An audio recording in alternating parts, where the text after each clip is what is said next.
Breaking news. বাসরাতে স্বামী খুন, স্ত্রী পলাতক। যে ছেলেটি খুন হয়েছে তার নাম আব্দুর রহিম।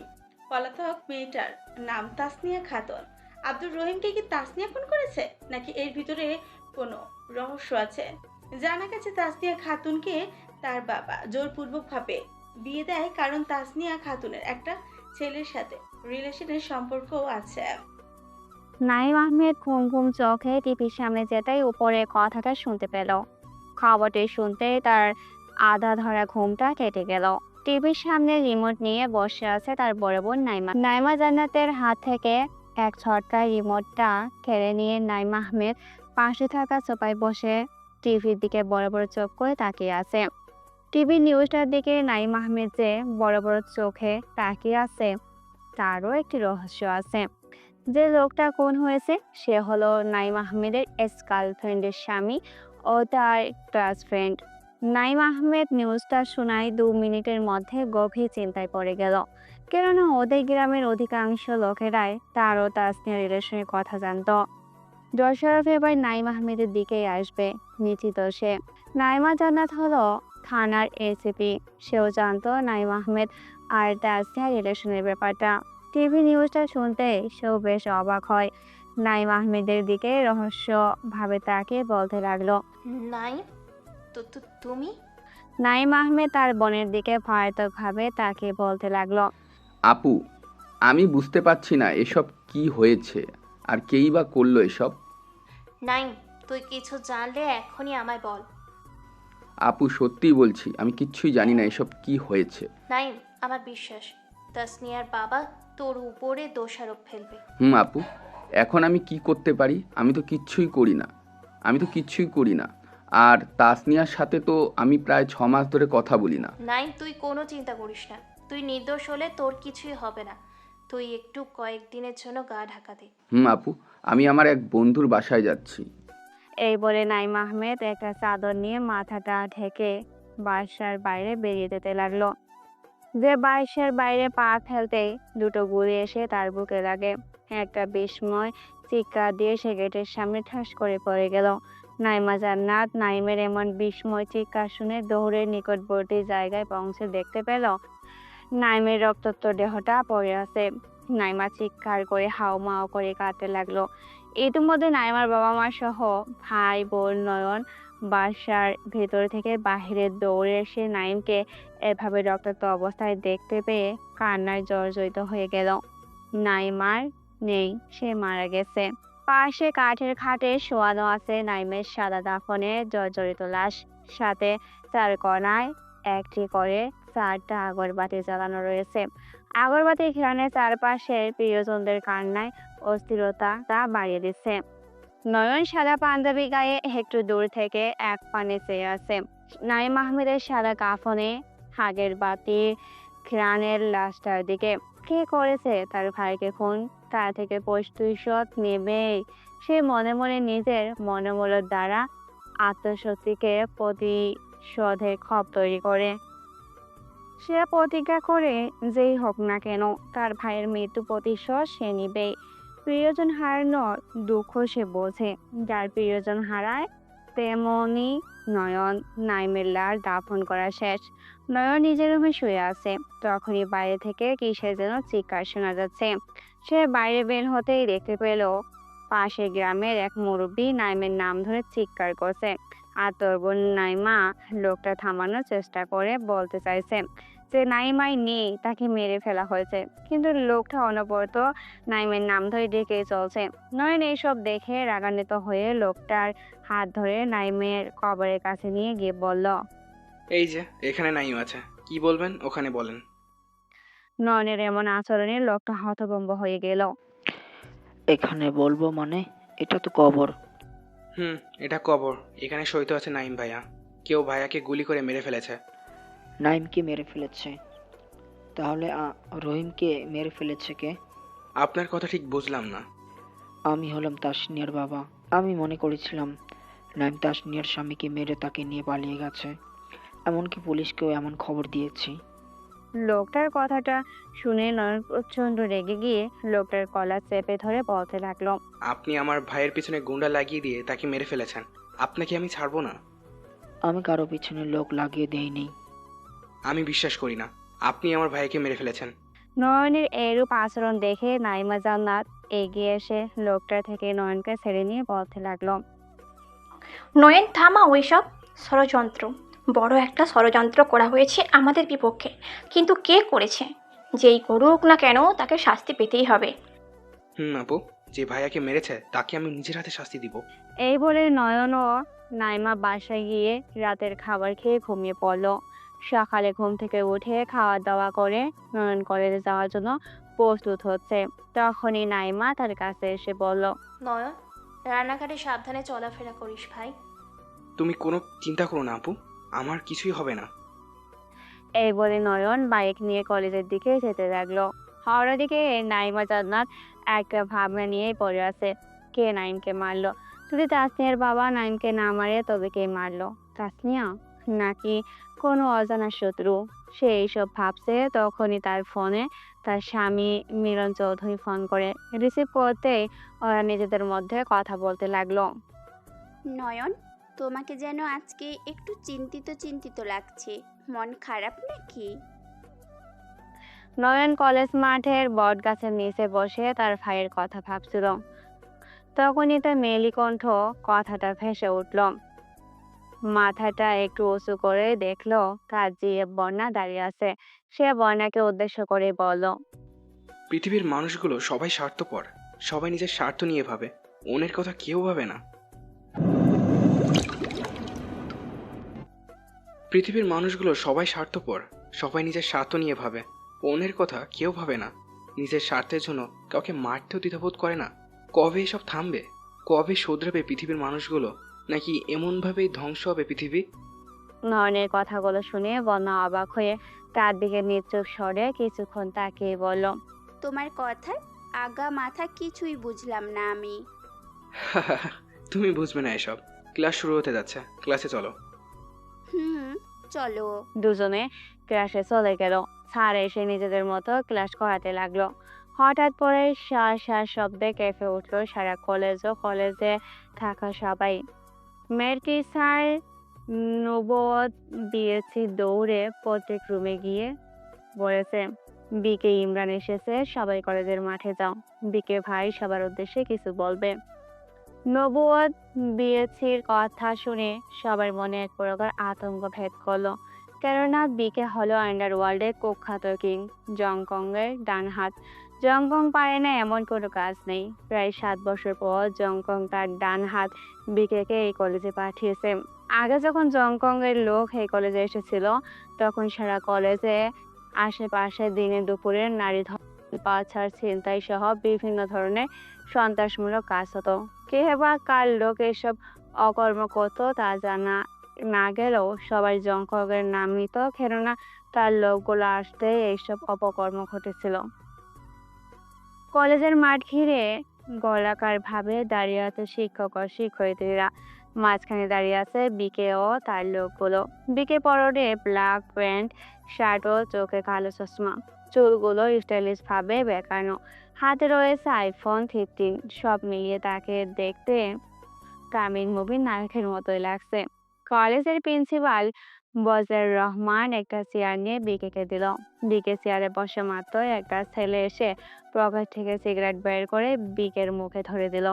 বিকে নিচুভাবে সিগারেটের একের পর এক টান দিয়ে যাচ্ছে।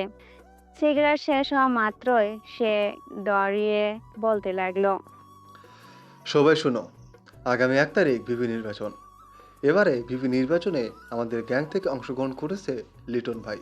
আশা করি ওনাকে সবাই ভোট দেবে। আর উনি যদি ভিপি না হয় তবে এই কলেজ আর কলেজ থাকবে না, শ্মশান হয়ে যাবে। আর কোনো কথা না বলে বিকে গাড়িতে উঠে গেল। ছাত্রছাত্রীরা বড় একটা আতঙ্কে পড়ে গেল। যদি লিটন ভিপি হয় তবে কেউ কলেজে ভালো মতো পড়াশোনা করতে পারবে না, আর যদি সে ভিপি না হয় তবে কলেজটা শ্মশান হবে। বিরাট এক ধাক্কায় পড়ে গেল সবাই। শিক্ষক কর্তৃপক্ষ থেকে নোটিশ এলো আজকে আর ক্লাস হবে না। তাই সকল শিক্ষয়িত্রীরা নিজেদের বাসার দিকে রওনা দিল। সবার মতো নয়ন ও বন্যা দুজনের থেকে বিদায় নিয়ে বাসার পথে চলতে লাগলো। নয়ন নিজের বাসায় গেটে যেতে অবাক হয়ে গেল, কারণ তার বাসা প্রতি লোকের সমাহার। নয়ন কিছুই বুঝতেছে না কি হয়েছে, কেন তার বাসা ভর্তি লোক। সে ধীর পায়ে লোকদের সমাগম পেরিয়ে বাসার ভিতরে যেতে দেখতে পেল মাটিতে রক্তাক্ত অবস্থায় পড়ে আছে তার মা ও বাবা। সে জোরে একটা চিৎকার দিয়ে হাউমাউ করে কান্না করতে লাগলো। আশেপাশে তাকিয়ে দেখতে লাগলো তার আপু আছে কিনা, কিন্তু তার আপুকে কোথাও দেখা গেল না। পকেট থেকে ফোনটা বের করে তার আপুকে ফোন লাগাতেই পাশের রুমে খাটের নিচে হাতে ফোনের রিংয়ের শব্দ শোনা যাচ্ছে। সে দ্রুত সেখানে গিয়ে দেখলো তার আপুর দেহটা রক্তাক্ত অবস্থায় পড়ে আছে, তবে মুখটা মনে হয় এসে দিয়ে জ্বালিয়ে দিয়েছে। আরো জোরে জোরে কাঁদতে থাকে সে। আশেপাশের লোকেরা মিলে দাফনের কাজ শেষ করলো। রাত 1টা বাজতে চললো। ছাদের এক কোনায় বসে বসে চোখের জলে মাঝেও সিগারেট টানছে নয়ন। হঠাৎ তার ফোনটা বেজে উঠলো। ফোন হাতে নিয়ে স্ক্রিনে তাকে দেখতে পেল বন্যা ফোন দিয়েছে। বন্ধুবার ফোনটা রেখে দিল। পরিবার রিসিভ করে ওই দিক থেকে বলতে লাগলো, নয়ন, তোমাকে কখন থেকে ফোন দিতেছি, ফোন ধরছো না কেন? কি হয়েছে তোমার? বোনের কথাগুলো শুনে নয়ন কিছুক্ষণ চুপ থেকেই বলল, না কিছু না, কিছু বলবে? নয়ন, বাবা আজকে আমার মামাতো ভাইয়ের সাথে আমার বিয়ে ঠিক করে ফেলেছে। বিয়ে ঠিক করেছে মানে? আর তুমি কি রাজি হয়ে গিয়েছো? আমাকে তুমি ক্ষমা করে দিও নয়ন, আমি আমার বাবার অবাধ্য হতে পারবো না। ভালো থেকো। নয়ন কিছু বলার আগেই বন্যা ফোন কেটে দিল। নয়নের জন্য কিছু ভালো লাগছে না। একদিকে পরিবার লোকদের হারানোর যন্ত্রণা, অন্যদিকে প্রিয় মানুষটাকে হারিয়ে ফেলার মনোভাব যা ভিতর থেকে ছিঁড়ে খাচ্ছে তাকে। সে ছাদ থেকে নেমে নিজের রুমে গিয়ে বিছনায় গা এলিয়ে দিয়ে ঘুমিয়ে পড়ল। সকাল হতেই বাইরে চেঁচামেচির কারণে ঘুম ভাঙল নয়নের। বিছনা থেকে উঠে বাইরে বের হতেই সে দেখতে পেল তার বাবার অফিসের কয়েকজন লোক দাঁড়িয়ে আছে। ওখানে থাকা লোকদের খুব ভালো করে চিনত সে। সবার উদ্দেশ্য করে বলল, আপনারা এত সকালে? আমরা এসেছি। তোমার বাবা ব্যাংক থেকে 1 কোটি টাকা লোন নিয়েছিল। সে বলেছিল 1 বছরের মধ্যে শোধ করে দিবে, কিন্তু প্রায় 15 মাস হলো এখনো টাকা দেয়নি। এখন তো তোমার বাবা নেই, টাকাগুলো কে দিবে? কি বলছেন এসব? বাবা 1 কোটি টাকা নিয়ে কি করবে? আপনারা মিথ্যা বলছেন, বাবা টাকা নেয়নি। এই নাও ফাইল, এখানে সমস্ত প্রমাণ আছে। হয় টাকা দাও, না নয়ন হলে কি এই বাড়িটা বলবে ছেড়ে দাও। বুঝতে পারছে না। বাসার ভেতরে গিয়ে তার প্রয়োজনীয় কিছু কাগজপত্র ও পোশাক ব্যাগে নিয়ে বাইরে বের হয়ে হাঁটতে লাগলো। কোথায় যাবে তার কোনো ঠিক নেই। হঠাৎ করে বনের কথা মনে হতেই মুখে একটু হাসি ফুটতে আমার হাসিটা নিস্তেজ হয়ে গেল, কেননা বন্যা এখন তার আর নেই। বন্যা এখন অন্য কারো। তবু কেন জানি বন্যাকে খুব করে দেখতে ইচ্ছা করছে তার। তাই কিছু না ভেবে ফোন দিল। রিসিভ করতেই ওদিক থেকে বন্যা বলল, নয়ন, আমাকে আর ফোন করবে না। আমি এখন আর তোমার সাথে কথা বলতে পারবো না। বন্যা থেকে এমন নিস্তেজ কথা শুনে নয়নের ভেতরটা যেন পুরো ছাই হয়ে যাচ্ছে। নিজের অজান্তেই তার চোখ থেকে কয়েক ফোঁটা অশ্রু গড়িয়ে পড়ল। বন্যা ওই দিক থেকে ফোন কেটে দিল। নয়ন তার ব্যাগটা কাঁধে নিল। সে মনে মনে সিদ্ধান্ত নিল এই নিস্তেজ হওয়া আবেগহীন বেইমানি শহরে আর থাকবে না। চলে যাবে নিজের জীবনটা ব্যস্তহীন করতে। কোথায় যাবে তার কোনো ঠিকানা নেই, তবে যেদিকে দু চোখ যায় সেদিকে যাবে। হাঁটতে শুরু করলো। হাঁটতে হাঁটতে চলে এলো বাস স্টেশনের কাউন্টারে। কাউন্টারের টিকিট বিক্রেতাকে বলল, মামা একটা টিকিট দেন। কই যাবেন মামা? মানে এই গাড়ি কোথায় যাবে? ঢাকা গাজীপুর পর্যন্ত যাব। ও, গাজীপুরের একটা টিকিট দেন। আপনার নাম বলেন। নয়ন। এই নিন টিকিট, 560 টাকা দেন। এই নিন। নয়ন টাকা দিয়ে টিকিটটা হাতে নিয়ে গাড়ি আসার অপেক্ষা করছে। সন্ধ্যা 6টায় গাড়ি আসবে। এখন কেবল 5টা বাজে। তার পেটেও খুব খিদে পেয়েছে, তাই একটা হোটেলে গিয়ে 100 টাকা দিয়ে মাছ দিয়ে ভাতে খেয়ে কাউন্টারে এসে দেখে গাড়ি এসেছে। তাই দ্রুত গাড়িতে উঠে নিজের সিটে গিয়ে দেখে একটা মেয়ে তার সিটে বসে ইয়ারফোনে গান শুনছে। সে মেয়েটাকে উদ্দেশ্য করে বলল, এই যে মিস, এই সিটটা আমার। মেয়েটা নয়নের দিকে তাকিয়ে বলল, ও সরি, পাশের সিটটা আমার। মেয়েটা পাশে জানলার সিটে বসলো। নয়ন মেয়েটার পাশে বসলো। ড্রাইভার গাড়ি চালাতে লাগলো। রাতে ঘুম না হওয়ার জন্য নয়ন খুব তাড়াতাড়ি ঘুমিয়ে পড়লো। হঠাৎ করে নয়ন তার বুকে ভারী কিছু অনুভব করলো। চোখ খুলে দেখে তার পাশের মেয়েটা তার বুকে মাথা রেখে ঘুমাচ্ছে। তার সেই মেয়েটাকে ডাকতে শুরু করলো। এই যে মিস, শুনছেন? এই যে। নয়নের কথা শুনে মেয়েটার ঘুম ভেঙে গেল। সে নিজেকে নয়নের বুকে আবিষ্কার করলো। কিছুটা লজ্জা পেয়ে বলল, সরি, আসলে আমি ঘুমিয়ে পড়েছিলাম তো। It's okay. আচ্ছা, আপনার নাম কি? নয়ন আলী। আপনার নাম? আমার নাম ফারিয়া। আপনি কোথায় যাচ্ছেন? গাজীপুরে। আপনি গাজীপুরে যাচ্ছেন? আমিও তো ওখানে যাচ্ছি। ও। আরো অনেক টুকটাক কথা বললো দুজনে। ভোর 5টার দিকে গাড়ি নিজের গন্তব্য পৌঁছালো। সবাই নেমে গেল। শেষে ফারিয়া আর নয়নও নামলো। ফারিয়া নয়নকে বলল, এখন কোথায় যাবেন আপনি? ঠিক নেই কোথায় যাব। ঠিক নেই মানে?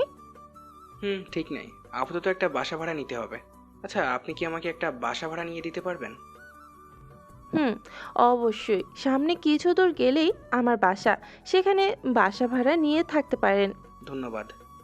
ধন্যবাদ দেওয়ার দরকার নেই। চলুন যাওয়া যাক। নয়ন ও ফারিয়া হাঁটতেছে ফারিয়ার বাসার দিকে।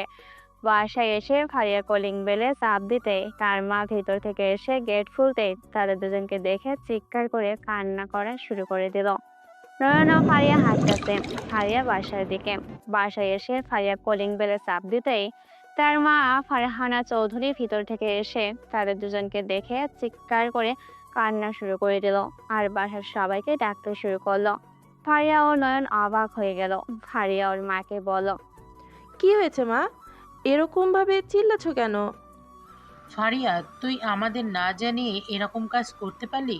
তুই আমাদের সম্মানের কথা একবারও ভাবলি না? কথাটা বলে ফারহানা চৌধুরী আরো জোরে চিল্লিয়ে কান্না করতে লাগলো। ফারিয়া একটু বিরক্তিকর ভাব নিয়ে তার মাকে রাগান্বিত কণ্ঠে বলল, এসব কি বলছো মা? আমি তো কিছুই বুঝতে পারছি না। আমাকে একটু খুলে বলো তো কি হয়েছে? তুই আমাদের না জানিয়ে ওই ছেলেকে বিয়ে করতে পারলি? আমাদেরও তো একটা মতামত আছে। ভাইয়া তার মায়ের মুখে এই কথাটা শুনে জোরে একটা হাঁপ ছেড়ে বাঁচল। দেখো মা, তুমি যা ভাবছো তা সঠিক নয়। এনি বাসা ভাড়া খুঁজছিল, তাই এনাকে এখানে নিয়ে এসেছি। আমাদের 4 তলার রুমটার চাবি এনাকে দিয়ে দাও। ও, তুমি কি সত্যিই বলছো? মা, সত্যি বলছি। এই বলে ভাইয়া নয়নকে নিয়ে তার রুমে দেখিয়ে দিয়ে নিজের রুমে আসলো। নয়ন এখন কি করবে কিছুই বুঝতে পারছে না। মনে মনে ভাবছে নতুন ভাবে নিজের জীবনটা গড়াতে হবে, সাথে পরিবারের লোকদের মৃত্যুর প্রতিশোধ তো নিতেই হবে। যে করেই হোক মৃত্যুর বদলায় মৃত্যু। খুব হিংস্র হতে হবে। নয়ন ওয়াশরুমে গিয়ে ফ্রেশ হয়ে এসে দেখে ফারিয়া তার জন্য খাবার নিয়ে এসেছে। নয়ন ফারিয়াকে বলল, আরে, খাবার আনলেন কেন? আমি তো অলরেডি খাবার অর্ডার দিচ্ছিলাম। তার দরকার নেই, খাবার খেয়ে নেন। হুম।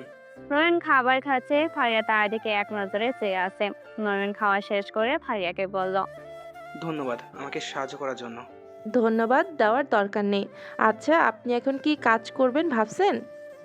ফারিয়ার প্রশ্নের কি উত্তর দিবে নয়ন কিছুই বুঝতে পারছে না। কিছু তো একটা বলতেই হবে, তাই সে বলল, এখনো কিছু ভাবা হয়নি, তবে খুব শীঘ্রই একটা না একটা কাজ পেয়ে যাব। ও, এখন যাই, কিছু লাগলে আমাকে বলিয়েন। এই বলে ফারিয়া চলে গেল। নয়ন কাপড় চেঞ্জ করে গোছ কাজ করার জন্য তার ব্যাগের ভিতরে থাকা জিনিসপত্রগুলো বের করতেই অবাক হয়ে গেল। কারণ তার ব্যাগ থেকে 15টা 1000 টাকার ব্যান্ডেলও একটা ছোট চিঠি বেরিয়ে এলো। নয়ন চিঠিটা হাতে নিয়ে পড়তে লাগলো।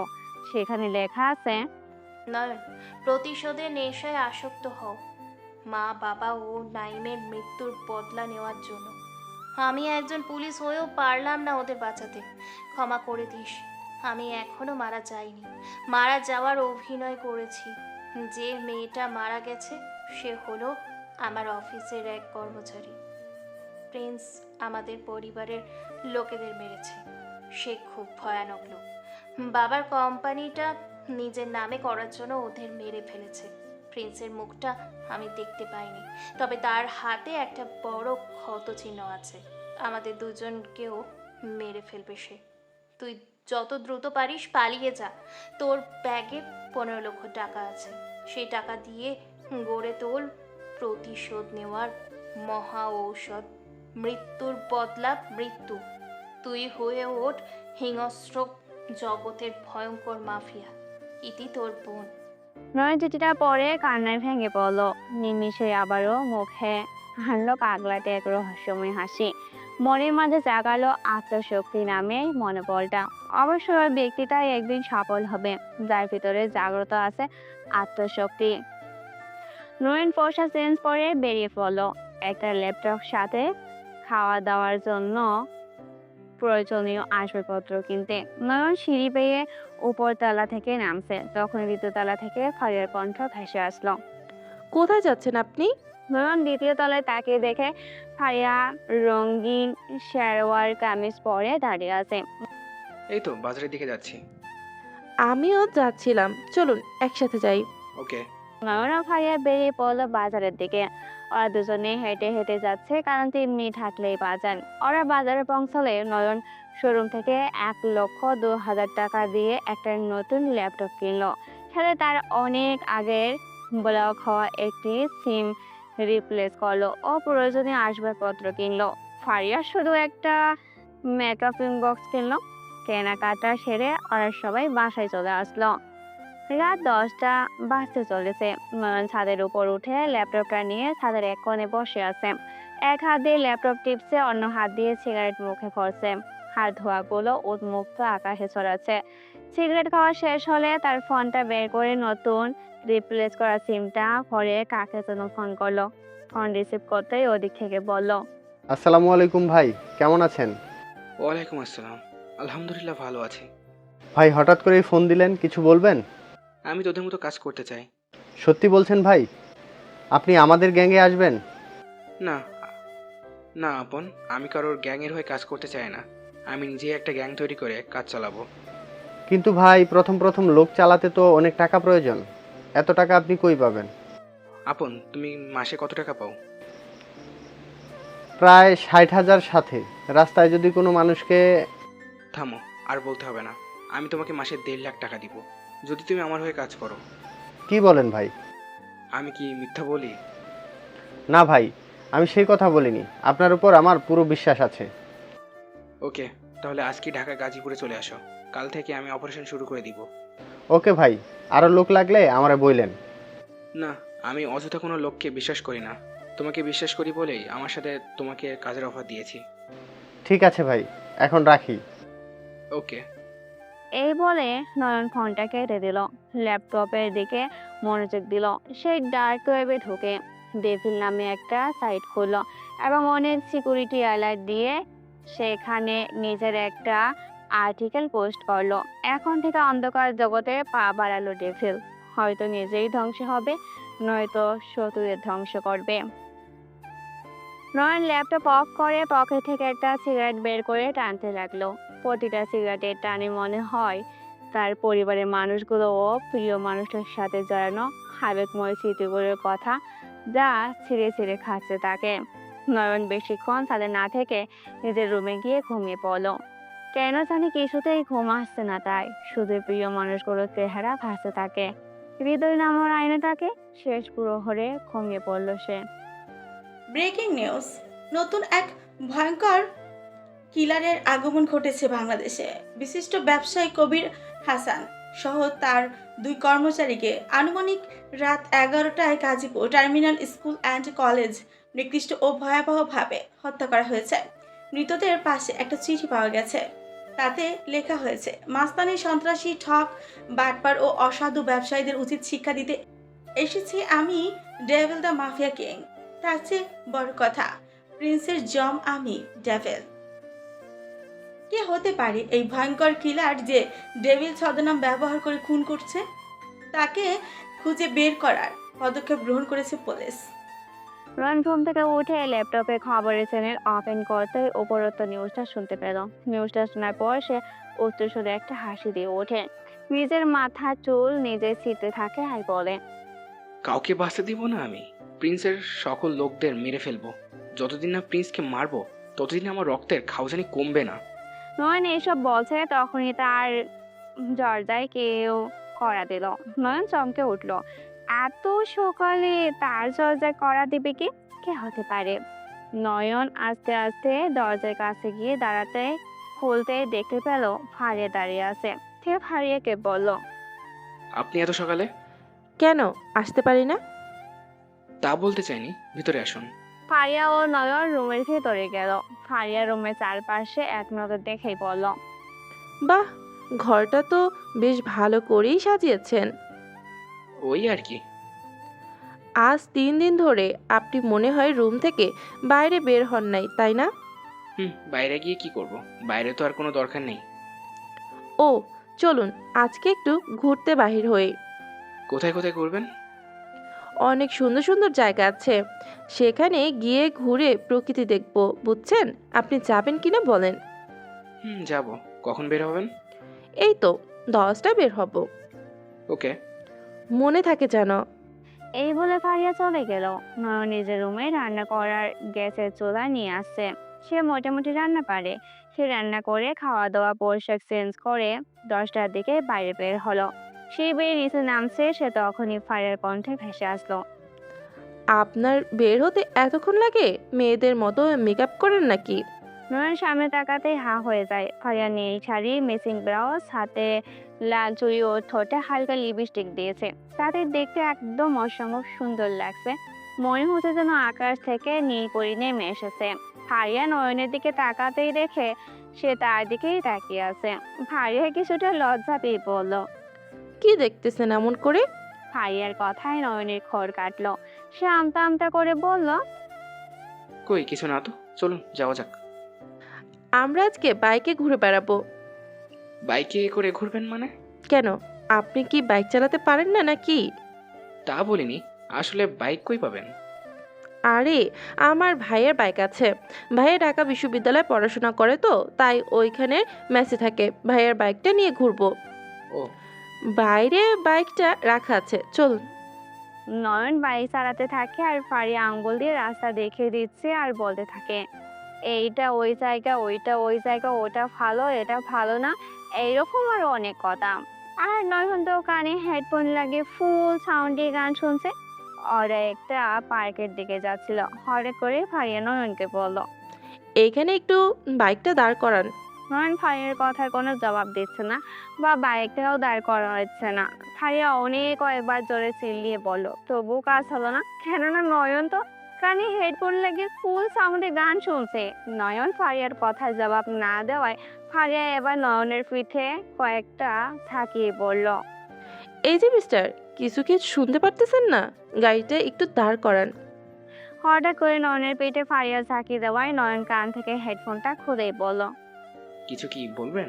নয়ন হেডফোন কান থেকে সরাতেই ফারিয়া চোখ হেডফোনের দিকে গেল। সে বলতে লাগলো, আমি যে এতক্ষণ ধরে আপনাকে ডাকলাম, তা কি আপনি শুনতে পাননি?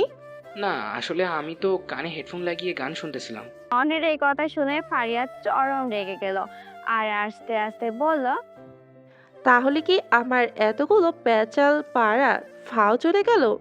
খবিস বাদর একটা, ধুর। আমাকে কি কিছু বললেন? না, কিছু তো বলিনি। চলেন বাসায় যাব। আরে, আমরা তো ঘুরলামই না, এখনই বাসায় যাবেন? এক্ষুনি যেতে হবে, আপু ফোন করে যেতে বলল। ও, তোমার আব্বু যেহেতু বলেছে তাহলে তো যেতেই হবে। এই বলে নয়ন বাইকটা ঘুরিয়ে সবার দিকে রওনা দিল। হঠাৎ করে সামনে দূর থেকে মিছিলের আত্মধ্বনি দেওয়া দুজনের কানে ভেসে আসলো। তা শুনে ফারিয়া নয়নকে বলল, ওইদিকে মনে হয় কোনো একটা প্রবলেম হয়েছে, চলেন ডান দিকের রাস্তা দিয়ে যাই, একটু দূরে হলেও নিরাপদে যেতে পারবো। না, আমরা সামনের দিকে যাব। এই বলে নয়ন সামনের দিকে যেতে লাগলো। ফারিয়া অনেকবার নয়নকে ওই দিকে যেতে মানা করলো, কিন্তু নয়ন কিছুতেই শুনছে না। কিছু দূর এগিয়ে যাওয়ার পর তারা দেখতে পেল কালকের রাতে যে ব্যবসায়ীদের খুন করা হয়েছে তার কঠিনতম শাস্তিতে বিরাট আন্দোলন হচ্ছে। আর যে গাড়িগুলো সামনে এগোচ্ছে এই গাড়িগুলো ভাঙচুর করা হচ্ছে। ফারিয়া নয়নকে বলল, আপনাকে বলেছিলাম না ডান দিকের রাস্তা দিয়ে যাই, আপনি তো শুনলেনই না। এখন মনে হয় মার খেতে হবে। বাঁচতে চাইলে বাইকটা ঘুরিয়ে অন্য রাস্তা দিয়ে চলুন। নয়ন ফারিয়ার কথা কর্ণপাত না করে সামনের দিকে দেখতে থাকে। সামনে 3 জন লোকে নয়ন একজনের তীক্ষ্ণভাবে দেখতেছে। নয়ন ওই তিনজনকে খুব ভালো করে চিনে। তারা হলো ওর উচ্চ মাধ্যমিকের ফ্রেন্ড মামুন, মকসেদ ও মাসুম। সে এগিয়ে গিয়ে ওই তিনজনের সামনে দাঁড়িয়ে মাথাটা নিচু করে আছে। মামুন ও মকসেদ অন্যদের মনোযোগী, আর মাসুম অবাক হয়ে গেল। সে ভাবছে, কি ছেলে তুই আমাদের সামনে এসেছে, অন্য কেউ হলে তো পিছনে ঘুরে পালিয়ে যেত। মাসুম বলতে লাগে, ওই কে রে তুই? জানিস না হরতাল চলতেছে, আর তুই বাইকে মেয়ে নিয়ে ঘুরে বেড়াচ্ছিস? তার উপরে তুই আবার আমাদের দেখে পিছনে ঘুরে না পালিয়ে আমাদের কাছে মারতে এসেছিস। নয়ন মাসুমের কথা শুনে একটা মুচকি হেসে মাথাটা নিচু থেকে উঠাতেই মাসুম অবাক হয়ে গেল আর বলতে লাগলো, আরে নয়ন, তুই তুই এখানে কি করছিস? আরে তুই তো কিছুক্ষণ আগে বললি যে মেয়ে নিয়ে ঘুরতে এসেছি নাকি আমি? এই তো মেয়ে নিয়ে ঘুরতে বের হয়েছি। আরে সরি, আমি অন্য কাউকে ভেবেছিলাম। দাঁড়া, মুকচুদ ও মাসুমকে ডাকছি। না, ওদের ডাকতে হবে না, তোরা তো দেখছি নেতা হয়ে গেছিস। আসলে আমরা প্রিন্সের হয়ে কাজ করি, প্রিন্সের আদেশেই এই মিছিলের আয়োজন। মাসুমের মুখে এমন কথা শুনতেই নয়নের চরম রাগ উঠে গেল। সে রাগটাকে একটু নিজের বসে এনে বলল, ওহ ভালো, এখন আমি চলে যাব, তোরা রাস্তা ফাঁকা করতে বল। মাসুমের লোকদের রাস্তা ফাঁকা করতে বলে সবাই রাস্তা ফাঁক করতে নয়ন বাতাসের গতিতে বাইক চালাতে লাগলো। আর মাসুম নয়নকে চিল্লিয়ে বলল, নয়ন, তোর নাম্বার দিয়ে যা, আর মুকছেদ ও মাসুমের সাথে দেখা কর। নয়ন ওর কথা শুনতে পেলেও বাইকটা দাঁড় করালো না। সে নিজের মতোই তার গন্তব্যের দিকে যেতে লাগলো। মুকছেদ ও মাসুম মামুনকে বলল, ওই ছেলেটা কে রে, যে তোকে ছেড়ে দিল আবার আমাদের সাথেই দেখা করে যেতে বললি? আর ও হলো নয়ন। নয়ন? কোন নয়ন? আরে আমাদের মাধ্যমিকের প্রিয় বন্ধু নয়ন, আমরা যাকে গম্ভীর বলে ডাকতাম। ও, চিনতে পেরেছি। তবে আমাদের সাথে কথা না বলে চলে গেল কেন? তুই ওকে কিছু বলছিস নাকি? আরে তেমন কিছুই বলেনি, আসলে প্রথমে ওকে চিনতে পারিনি। তাছাড়া প্রথমে ওকে কিভাবে চিনবো, ও তো মাথাটা নিচু করেছিল। তাই ওকে শুধু বলেছি, হরতাল দিন মেয়ে নিয়ে ঘুরতে এসেছিস। আরে শালা, তুই তো এই কথা বলে মহা ভুল করেছিস। জানিস না, স্কুলে আমরা ওকে নিয়ে এসব কথা বললে সে সহ্য করতো না। আরে সরি দোস্ত, ওকে ঠিকই খুঁজে বের করবো, দেখিস। এখন মিসিস বন্ধ কর, চল বাসায় যাই। মামুন, মাসুদ, মকসুদ ওরা নিজেদের বাসায় চলে গেল। অন্যদিকে নয়ন ও ফারিয়াও বাসার পৌঁছে গিয়ে নিজের রুমে গিয়েছে। ফারিয়া রাস্তা নয়নকে মাসুমদের সাথে কথা জিজ্ঞাসা করলে সে তাকে বলছে তার বন্ধু হয়। ছাদের এক কোণে বসে নয়ন নিত্যদিনের মতো এক হাত দিয়ে ল্যাপটপে কি যেন করছে আর অন্য হাত দিয়ে সিগারেট টানছে। তখনই কেউ একজন বলতে লাগলো, পরবর্তী পর্বে থাকছে রহস্য আর নয়নের পাগলাটের রূপ। এই শোনো না, প্রতিদিন ভালোবাসার নতুন নতুন গল্প পেতে ও শুনতে চাইলে আমাদের আলোর ডায়েরি চ্যানেলটি সাবস্ক্রাইব করে পাশে থাকা বেল আইকনটি বাজিয়ে দিও, কেমন? ছাদে করে বসে নয়ন নিত্যদিনের মতো এক হাত দিয়ে ল্যাপটপে কি যেন করছে আর অন্য হাত দিয়ে সিগারেট টানছে। তখনই কেউ একজন বলতে লাগলো, কেমন আছেন ভাই? নয়ন কথাটা শোনা মাত্রই মাথা উঠিয়ে দেখলো অন্ধকারে কে যেন দাঁড়িয়ে আছে। তাকে ঠিক চেনা যাচ্ছে না ঠিক, কিন্তু কণ্ঠটা বেচেনাই লাগছে। নয়ন অন্ধকারে আগন্তুক তাকাই বলল, কে তুমি? আরে ভাই, আমাকে চিনতে পারছেন না? আমি আপন। ও তুমি তো এখানে কিভাবে আসলে? কেউ যদি দেখে ফেলে তবে সমস্যা হতে পারে।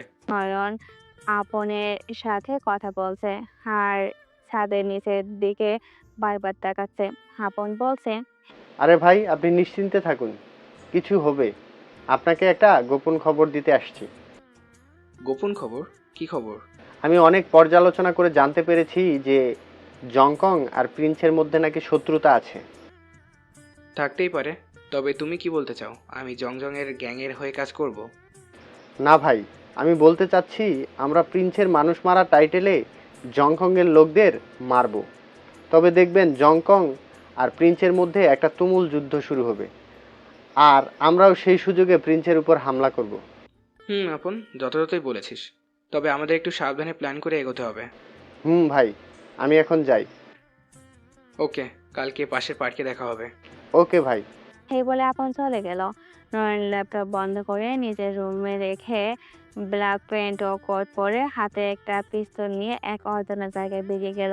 সে রাস্তা দিয়ে একা একাই হাসছে। কিছুদূর যেতেই সে লক্ষ্য করলো কে যেন তার পিছনে পিছনে এগিয়ে আসে। নয়ন ছাদের উপর থেকে বুঝতে পারে কেউ হয়তো তাকে ফলো করতেছে, তাই সে একা একা রাস্তায় বেরিয়ে আসে। নয়ন রাস্তার ডানে থাকা একটা গাছে তত্ত্বায় বসে পড়ে আর অজানা আগন্তুকটাকে ধরার জন্য তার দিকে টকম নজরদারি করে, কিন্তু সে ব্যর্থ হয়, কারণ তখনই একটা গাড়ি এসে আগন্তুকটাকে উঠে নিয়ে যায়। নয়ন আর বাইরে না থেকে বাসায় নিজের রুমে ঘুমিয়ে পড়ল। মধ্যরাত, আনুমানিক 2টা বাজে। হঠাৎ করে কিছু একটা ভেঙে পড়ার শব্দে নয়নের ঘুমটা ভেঙে যায়। সে লাফিয়ে বিছানা থেকে উঠে বাল্বটা জ্বালাতেই সুইচে চাপ দেয়, কিন্তু বাল্ব আর জ্বলে না। হয়তো কারেন্ট নেই। যদি কারেন্ট না থাকে তবে ফ্যান কেন চলছে? নয়ন এসব ভাবে। তখনই ফোনের ফ্ল্যাশটা অন করতে দেখতে পায় বাল্বটা ভাঙে মাটিতে পড়ে আছে। নয়ন বুঝতে পেরে যায় তার ঘরে হয়তো কেউ এসেছিল, কিন্তু কেউ যদি আসে তবে সে বাল্বটা কেন ভেঙেছে? তাছাড়া দরজা তো ভিতর থেকে লক করা, তবে অন্য কেউ কিভাবে রুমে প্রবেশ করবে? এইসব ভেবে নয়ন বিছানা থেকে নেমে ভালোভাবে তার রুমটা চেক করতে লাগলো, কিন্তু সে কিছুই পেল না। গভীর চিন্তায় সে মগ্ন হয়ে গেল। জানলা দিয়ে কি কেউ বাল্বটা ঢিল মেরেছিল নাকি?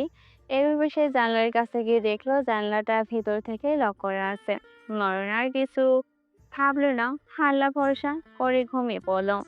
ভয়ের পাখিদের মেয়েটি কলাহল কানে পড়ে আর সূর্যের বিচ্ছিকময় হালকা রোদ জানলা ভেদ করে নয়নের মুখে এসে পড়তে তার ঘুমটা ভেঙে গেল। নয়ন ঘুম থেকে উঠে জানলার দিকে তাকাতেই অবাক, কারণ রাতে যখন সে জানলার পাশে গিয়েছিল তখন তো জানলা বন্ধ ছিল, আর এখন কেন খোলা? নিশ্চয়ই কিছু একটা রহস্য আছে যা নয়নকে তীক্ষ্ণভাবে ভাবাচ্ছে। নয়ন ফ্রেশ হয়ে খাওয়া দাওয়া করে বেশ স্টাইলিস্ট হয়ে একটা জায়গার দিকে রওনা দিল। সিঁড়ি বেরিয়ে সে নামছে তখনই ফারিয়া বলে উঠলো, এত সকাল সকাল কোথায় যাচ্ছেন মিস্টার নয়ন? আসলে আজকে অফিসে যেতে হবে তো। ও, খাওয়া দাওয়া করেছেন? করে নিয়েছি। হে বলে নয়ন বাইরে বের হয়ে একটা রিক্সা ভাড়া নিল আর আপনকে ফোন লাগালো। রিং হচ্ছে। আপন ফোনটা রিসিভ করতেই বলতে লাগলো, ভাই কিছু বলবেন? তাড়াতাড়ি পার্কের দিকে আসো। ওকে ভাই। এই বলে নয়ন ঘন্টা কেটে দিয়ে রিক্সা নিয়ে পার্কের দিকে যাচ্ছে। তখনই কোথা থেকে যেন একটা মেয়ে এসে রিক্সাওয়ালাকে থামিয়ে রিক্সায় চড়ে বসল। নয়ন মেয়েটার উদ্দেশ্য করে বলল, আরে আপনি এখানে বসলেন কেন? নামেন। মেয়েটা নয়নের প্রশ্ন শুনে তার দিকে কিছুক্ষণ তাকিয়ে থেকে তার গাল দুটো টানতে টানতে বলল, ওয়াও, তুমি তো বেশ হ্যান্ডসাম। তোমাকে আমার কিন্তু বেশ পছন্দ হয়েছে। আরে গায়ে হাত দিচ্ছেন কেন? নামেন, রিক্সা থেকে নামেন। এই রিক্সাওয়ালা মামা, এনাকে নামতে বলেন, না হলে কিন্তু আমি এখানে নেমে যাব। রিক্সাওয়ালা কিছু বলার আগে তাকে থামিয়ে দিয়ে মেয়েটা বলল, নামানামি বড় হবে। মামা, আপনি চলেন। ওই মিস্টার, নাম কি আপনার? নাম জেনে কি করবেন? প্রেম করবো জান। পাবনা মেন্টাল হসপিটাল থেকে পালিয়ে এসেছেন নাকি? জান, তুমি বললে সব কিছুতে রাজি। নয়ন মেয়েটার কথায় কোনো জবাব না দিয়ে অন্যদিকে মুখ ঘুরে বসে আছে। মেয়েটা নয়নের দিকে তাকিয়ে আছে।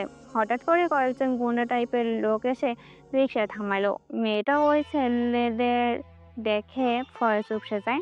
নয়ন ছেলেগুলোর উদ্দেশ্যেই বলল, আরে ভাই, আপনারা কারা? রিক্সা থামালেন কেন? ছেলেগুলো নয়নের কথা কোনো রেসপন্স না দিয়ে ওখান থেকে একটা ছেলে এসে নয়নের সাথে কলা ধরে রিক্সা থেকে নামিয়ে ঠাস ঠাস করে কয়েকটা থাপড় মারলো। নয়ন বেশ অবাক হয়ে পড়ল। আরে ভাই, আপনারা কারা আর আমাকে মারছেন কেন? আমার কি অপরাধ? তোর সবচেয়ে বড় অপরাধ হচ্ছে আমার বোনের সাথে প্রেম করা। প্রেম? আরে ভাই, আপনি ভুল মানুষকে ধরছেন। যান, সঠিক মানুষকে খুঁজুন। আর কে আপনার বোন? আরে তুই তো বেশ অভিনয় বাজিরি। আমার বোনের সাথে একই রিক্সায় বসে প্রেমের আলাপ করছিস, এখন বলছিস তাকে চিনিস না? মানে? মানে হলো ও আমার বোন। অবাক হয়ে গেল, কারণ রিক্সায় বসে মেয়েটার ভাই হলো ছেলেটা। নয়ন মেয়েটার দিকে তাকাতেই সে একটা শুকনো মুচকি হাসি দিল। নয়ন কিছুই বুঝতে পারতেছে না কি হচ্ছে তার সাথে। সে ছেলেটা কি বলল, আরে ভাই, আমি তো এই মেয়েটাকে চিনি না। রিক্সায় আসার সময় হুট করে এসে মাঝ রাস্তায় রিক্সায় উঠে বসলো। অনেক কথা শুনে মেয়েটা তার দিকে অবাক চাহনিতে তাকিয়ে বলল, এই তুমি মিথ্যে বলতেছো কেন? ভাইয়াকে সত্যি করে বলো, তুমি আমায় ভালোবাসো? আরে আমি তো আপনাকে চিনিই না। চিনো না মানে? নয়না মেয়েটার কথাগুলো শুনে তার ভাই বলে উঠল, এই রিয়াজ, তোরা থামো, আমি সব বুঝে গেছি। তোর প্রেমিককে পরীক্ষা করতে আসলাম আমি। কি একটা ভীতু ছেলের সাথে প্রেম করিস তুই।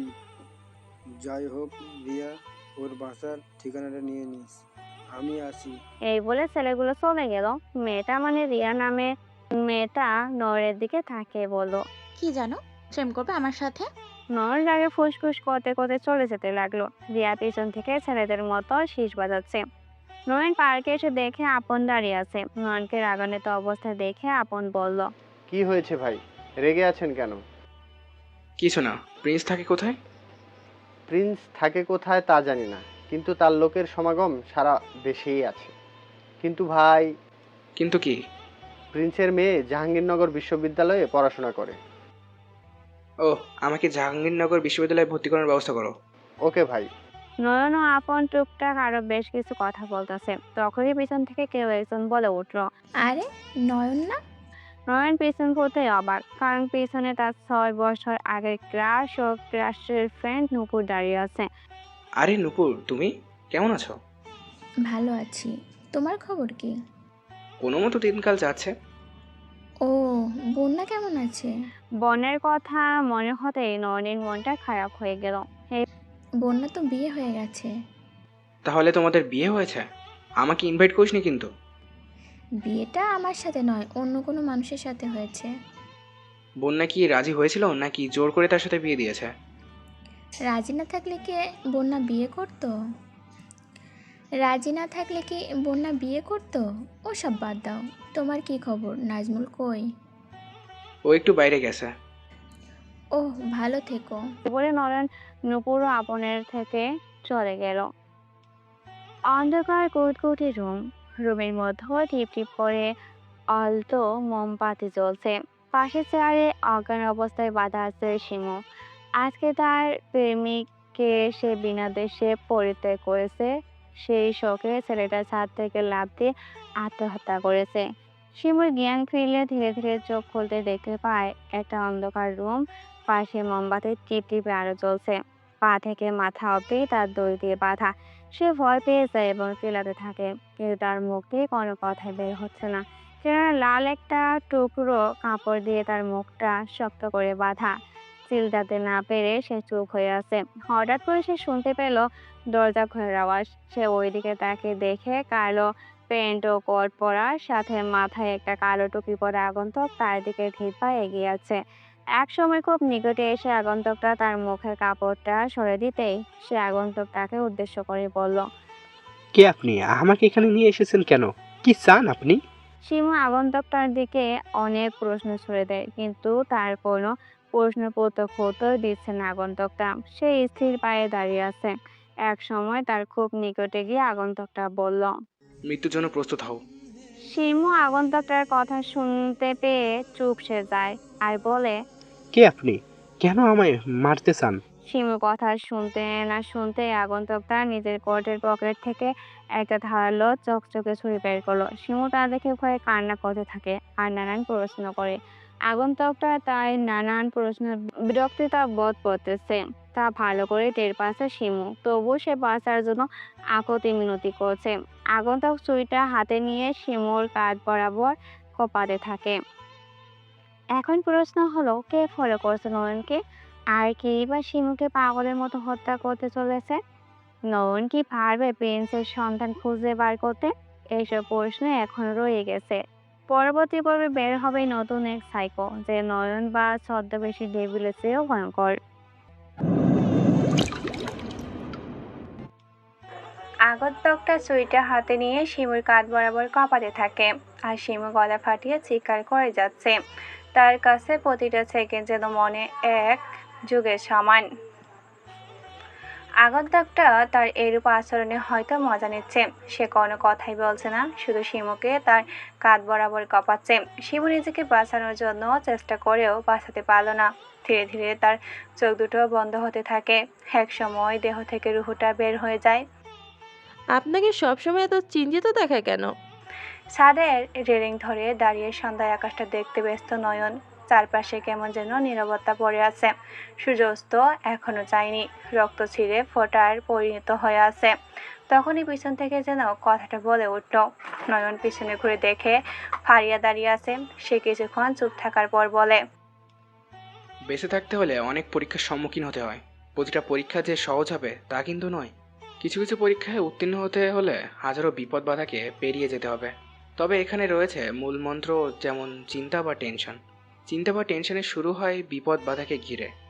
কথাটা বলে নয়ন আবারও আকাশের দিকে তাকিয়ে রক্ত ছিটে ফোঁটার আকৃতি দেখতে থাকে। ফারিয়া কি যেন ভেবে নয়নকে বলে, তাহলে কি আপনার কোনো বিপদ বাধা আছে? তার জন্য কি আপনি চিন্তিত? নয়ন ফারিয়ার কথাটা শুনে তার দিকে মাথাটা ঘুরে তাকিয়ে কিছুক্ষণ চুপ থেকেই বলে, শুধু আমার না, হয়তো আপনারও মাথায় হাজারো চিন্তা ঘুরপাক খাচ্ছে। আপনি কি করবেন বা না করবেন। বুঝলাম। বিয়ে করেননি এখনো? বিয়ে? হাসালেন? এখানে হাসার কি আছে? না, কিছু না। এই বলে নয়ন নিজের রুমে এসে দরজা লাগিয়ে দিয়ে পুরনো স্মৃতিগুলোকে মনে করে নিশ্চুপে কান্না ভেঙে পড়ে। রাত 1টা বাজতে চলছে। অন্ধকার কুটকুটে রুমটা থেকে দুজনের অসহ্যকর আত্মচিৎকার ভেসে আসছে। হয়তো তাদের উপর কোনো শারীরিক অত্যাচার করা হচ্ছে। সাথে 4জন লোকের ফিসফিসি কিছু জিজ্ঞাসাবাদের কথা শোনা যাচ্ছে। হঠাৎ করে সেই রুমের দরজা খোলার আওয়াজ ভেসে আসতো রুমের মধ্যকার লোকদের কানে। তারা অন্ধকারের মাঝে দেখতে পায় কালো প্যান্ট কোট ও টুপি পরা কেউ একজন মুখে জ্বলন্ত সিগারেট নিয়ে তাদের দিকে এগিয়ে আসতেছে। আগন্তুকটা ধীরে ধীরে ওদের খুব নিকটে আসতেই দেখে দুজন লোক চেয়ারের সাথে বাঁধা আছে আর 4জন লোক তাদের পাশে দাঁড়িয়ে আছে। আগন্তুককে দেখে চেয়ারে বাঁধা লোক দুটো বলে উঠল, আপনি কে ভাই? আমাদের কেন ধরে নিয়ে আসছেন? প্লিজ আমাদের ছেড়ে দিন। আগন্তুকটা ওদের কথাগুলো শুনে দাঁড়িয়ে থাকা 4জনের উদ্দেশ্যেই বলল, কি রে, তোরা ওদেরকে কেন ধরে নিয়ে এসেছিস তা ওদের বলিসনি? 4জনের মধ্যে একজন লোক বলে উঠল, ভাই বলেছি, কিন্তু ওরা সেই বিষয়ে কিছুই বলছে না। তারা নাকি কিছুই জানে না। ওরা যদি নাই জানে তাহলে ওদের এখানে কেন রেখেছিস? উপরে পাঠিয়ে দে। আগন্তুকটা মুখে এরূপ কথা শুনতেই লোক দুটো ভয়ে চুপসে যায়। আর একটা লোক কাঁপা কাঁপা কণ্ঠে বলতে থাকে, ভাই আমরা সত্যি বলছি, আমরা কিছুই জানি না। লোকটার কথাগুলো শেষ হতে না হতে 2টা গুলি এসে তার বুকে ভেদ করে দেয়ালে ধাক্কা খায়। তা দেখে আরেকজন লোক কান্না করতে করতেই বলে, প্লিজ ভাই আমাকে মারবেন না, আমি সব বলতেছি। তাহলে বল, প্রিন্সের গোপন আস্তানা কোথায়? ভাই আমি সত্যি বলছি, প্রিন্সের গোপন আস্তানা কোথায় তা আমি জানি না। তবে সে প্রতি সপ্তাহে একবার তার মেয়ের সাথে দেখা করতে জাহাঙ্গীরনগর বিশ্ববিদ্যালয়ে আসে। ও, তার কোনো পিকচার আছে তোমার কাছে? আমি এখনো পর্যন্ত তাকেই দেখিনি। যদি নাই দেখিস তবে তোকে বেঁচে রেখে লাভ কি? একটু লসই হবে। এই বলে আগন্তুকটা লোকটাকে গুলি করে মেরে ফেলল। জাহাঙ্গীরনগর বিশ্ববিদ্যালয়ের গেট দিয়ে একটা কালো রঙের বাইক প্রবেশ করলো। বাইকে বসে আছে একটি ছেলে, পরনে কালো স্টাইলিশ প্যান্ট ও গায়ে রঙিন পাঞ্জাবি, পিঠে একটা ব্যাগ। ছেলেটা বাইকটা নির্দিষ্ট স্থানে পার্ক করে নিজ ক্লাসের দিকে যেতে লাগলো। হঠাৎ করে পিছন থেকে কে যেন জান বলে ডাক দিল। কণ্ঠটা তার খুবই চেনা মনে হলো। তাই সে পিছনে ঘুরতেই অবাক, কারণ পিছনে দাঁড়িয়ে আছে রিয়া। আর হ্যাঁ, ছেলেটা হচ্ছে নয়ন। নয়ন রিয়াকে উদ্দেশ্য করেই বলল, আপনি কিন্তু লিমিট ক্রস করতেছেন। আমাকে কি আপনার পছন্দ নয়? আপনি অনেক সুন্দর। আপনি জীবনে ভালো কাউকে পাশে পাবেন। ভালো কাউকে চাই না আমি শুধু তোমাকেই চাই, খুব ভালোবাসি তোমায়। রিয়ার কথা নয়ন রেগে মেগে একাকার। তার মনে করতেছে একটা থাপ্পড় দিয়ে রিয়ার সব দাঁত ভেঙে দেয়। সে নিজের রাগটাকে কন্ট্রোল করে রিয়ার দিকে অদ্ভুতভাবে কিছুক্ষণ তাকিয়ে থেকেই বলে, আমার পক্ষে কাউকে আমার জীবনে জড়ানো সম্ভব নয়। তাছাড়া আপনি আমার কি দেখে আমাকে ভালোবাসলেন? প্রথম যেদিন আপনি ফারিয়া আপুর বাসায় ছাদে দেখি, সেদিন থেকে আপনাকে আমার ভালো লাগতে শুরু হয়। আর এই ভালো লাগা থেকে ভালোবাসার উৎপত্তি। আর সেদিন রিক্সায় আমি কিন্তু আপনার ভাইয়াকে তোমার দেখার জন্যই উঠিয়েছিলাম। আপনি আমাকে চেনেন না, জানেন না, আমাকে দেখেই ভালোবেসে ফেললেন। আসলে এটা আপনার ভালোবাসা নয়, ভালো লাগা। আর ভালো লাগা বেশি দিন থাকে না, কিছুদিন পর এমনি ঠিক হয়ে যাবে। এই বলে নয়ন নিজের ক্লাসের দিকে যেতে থাকে। হাত তার পেছনে রিয়াও আসতে থাকে। নয়ন ক্লাসে প্রবেশ করে। রিয়া নয়নকে ক্লাসে প্রবেশ করা দেখে কিছুটা অবাক হয়ে বলে, তুমি কি ডিপার্টমেন্টে পড়ো? তবে তুমি নয়, আপনি বলুন। আমি এই ডিপার্টমেন্ট পড়ি, সো আমরা ফ্রেন্ড, তাই তুমি করেই বলতেই পারি। ব্রেকিং নিউজ, আবারও 3টি রহস্যময় খুন। আলাদা আলাদা স্থানে লাশগুলো পাওয়া গেছে। 2টি ছেলে ও একটি মেয়ের লাশ। ছেলে 2টির লাশ উদ্ধার জঙ্গলের ধারে পাওয়া যায়, আর মেয়েটার লাশ ময়লা আবর্জনা ড্রেনে। ছেলে 2টির পাশে সে আগের খুনের মতো ডেভিলের একটি চিঠি পাওয়া যায়, যার দ্বারা বোঝা যায় এই খুনগুলো ডেভিলই করতেছে। আর মেয়েটার চিঠিতে লেখা আছে সর্বশেষ অপূর্ণতা। মেয়েটার চিঠির লেখা দ্বারা কি বোঝানো হয়েছে তা এখনও অজানা, তবে ছেলে 2টির পাশের চিঠি দ্বারা বোঝা যায় ডেভিল প্রিন্সকে মারতে চায়। সকাল সকাল ঘুম থেকে উঠতেই টিভিতে নিউজটা দেখে এসিপি তামিম আহমেদ তাড়াতাড়ি নিজের রুমে গিয়ে কাপড় চেঞ্জ করে অফিসের দিকে রওনা দিবে। তখনই তার স্ত্রী মাহির সামনে চলে এলো আর বলতে লাগলো, কোথায় যাচ্ছ? অফিসে গুরুত্বপূর্ণ একটা কাজ আছে, আমাকে তাড়াতাড়ি যেতে হবে। আজকে কোথাও যাওয়া হবে না, রাতে তো আমাদের সময় দাও নাই, তাই আজকে দিনে আমরা সময় দিতে হবে। আর বাসায় আব্বা আম্মা নেই। মাহি, এখন এসব কথা বাদ দাও, আমাকে তাড়াতাড়ি অফিসে যেতে হবে। শুধুই অফিস অফিস, বউকে তো সময় দিবে না। এই, তুমি কি সরবে নাকি আমি নিজেই ব্যবস্থা করে চলে যাব? যাও তুমি, আর হ্যাঁ, একটু আগে বাসায় ফিরবে। তামিম আহমেদ মাহির থেকে ছাড়া পেয়ে নিজের বাইকটা নিয়ে অফিসে চলে এলো। সে অফিসে ঢুকতেই দেখলো সিনিয়র অফিসার নাবিল সাহেব একটা চেয়ারে বসে আছে। সে নাবিল সাহেবকে দেখে ছেলের প্রদান না করেই নাবিল সাহেব তাকে বলল, তুমি কি এই কেসটা সলভ করতে পারবে নাকি আমি অন্য অফিসার নিয়োগ দেব? আমাকেও তো উপর মহলে জবাবদিহি করতে হয়, তাই না? স্যার, আমি তো চেষ্টা চালিয়ে যাচ্ছি। দেখতেই তো পাচ্ছি কেমন চেষ্টা চালাচ্ছ। সারা শহরে সিকিউরিটি বাড়িয়ে দাও, খুনি যেন আর একটাও খুন করতে না পারে, ঠিক আছে? Okay sir. মনে থাকে যেন। এই বলে সিনিয়র অফিসার নাবিল সাহেব চলে গেল। তামিম আহমেদ তার সহকারীদের গাড়ি বের করতে বলে তারা বাড়ি বের করে। সে সোজা লাশ পাওয়ার ঘটনাস্থানে চলে গেল। অনেক লোকের ভিড় ঠেলে লাশের কাছে পৌঁছালো পুলিশের ফোর্সরা। তামিম আহমেদ আর তার সহকারীদের বলল, চারপাশে খুঁজে দেখো, কিছু ক্লু পাওয়া যায় কিনা। আমরা দেখছি। এই বলে সবাই চারপাশে দেখতে লাগলো। তামিম আহমেদ কয়েকজন লোককে খুনের ব্যাপারে জিজ্ঞাসা করলেও কেউ সেই বিষয়ে না জানার মতামত পোষণ করে। পুলিশ কর্মচারীরা কোনো ক্লু না পাওয়ায় তামিম আহমেদ বলে, স্যার, আমরা কোনো ক্লু খুঁজে পেলাম না। ও, লাশ পোস্টমর্টম করার জন্য পাঠিয়ে দাও। তামিম আহমেদের হতাশ কণ্ঠে কথা বলে আশেপাশে সিসিটিভি চেক করার জন্য বের হলো। অন্যদিকে তরুর প্রজন্মের এক ভয়ঙ্কর মাফিয়া প্রিন্স টিভি নিউজটা দেখে চিৎকার করে বলতে লাগলো, কে ওই ডেভিল যে আমার লোকদের দিনের পর দিন মেরে চলেছে? প্রিন্সের চিৎকার শুনে তার বসা কয়েকটি মানুষরূপী দানব দৌড়ে এলো উত্তর রুমে। হেসে বলল, বস, যে খুন করেছে সে আমাদের কুল রেখে যাচ্ছে না, পুলিশ তো চেষ্টা চালাচ্ছে। আমি পুলিশকে ভরসা করি না, পুলিশ আমাকে ধরলেও থানায় নিয়ে যাবে। তুমি চারপাশে খোঁজ লাগাও, কে ওই ডেভিল। 72 ঘন্টার মধ্যে আমিও সম্পর্কে সমস্ত ডিটেলস চাই। ওকে বস, আমরা চেষ্টা চালাচ্ছি। এই বলে প্রিন্সের মানুষরূপী পোষা দানবগুলো বেরিয়ে এলো ডেভিলকে খোঁজার উদ্দেশ্যে। প্রিন্স তার রুমে বসে ডেভিলকে নিয়ে চিন্তা করতে থাকে। তখনই তার ফোনে একটা মেসেজ আসলো। প্রিন্স মেসেজটা ওপেন করতেই দেখলো নাম্বার ছাড়া মেসেজ। তাতে লেখা আছে, মৃত্যুর জন্য প্রস্তুত হও প্রিন্স। আর কত মানুষের জীবন নিয়ে খেলবি, কত মানুষের থেকে তার প্রিয়জনদের কেড়ে নিবি। সবার অভিশাপে তোর জন্য কাল হয়ে আসছে ডেভিল দ্য মাফিয়া কিং। সে ভয়ঙ্করভাবে তেড়ে আসছে তোর দেহ থেকে আত্মাটা টেনে বের করতে। হয়ে উঠছে তোর মৃত্যুর জন্য এক পাগলাটে মাফিয়া। প্রিন্স মেসেজটা পড়তেই হকচকে ওঠে। তার মনে এক প্রকার ভয় বাসা বেঁধে ওঠে। সে মনে মনে ভাবতে থাকে, সত্যি কি সামনে আমার মৃত্যু ডেভিলের হাতে? না, ডেভিল আমাকে মারতে পারবে না। তার আগে তাকে আমি মেরে ফেলবো। আর কে এই লেডি কুইন যে আমার ট্র্যাক ওয়েব ব্যবহার করে মেসেজ করলো? না, আমি আর কিছু ভাবতে পারছি না। এখনই আমার আয়ত্তের সাইবার হ্যাকারদের ফোন করে এই মেসেজটার ব্যাপারে খোঁজ চালাতে হবে।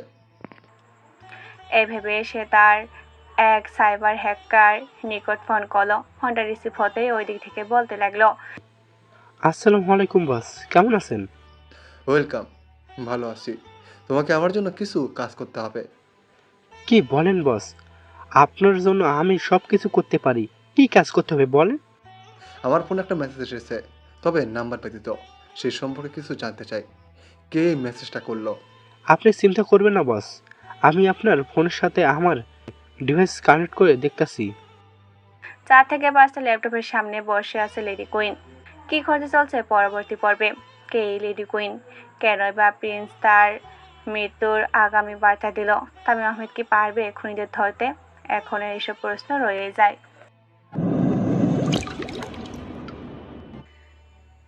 4 থেকে 5টা ল্যাপটপের সামনে বসে আছে লেডি কুইন। প্রিন্স কি করছে না করছে সে নিজের কক্ষ থেকে সবকিছু দেখতে পাচ্ছে। কিভাবে দেখছে, কার সাহায্যে দেখছে তা কিন্তু রহস্য।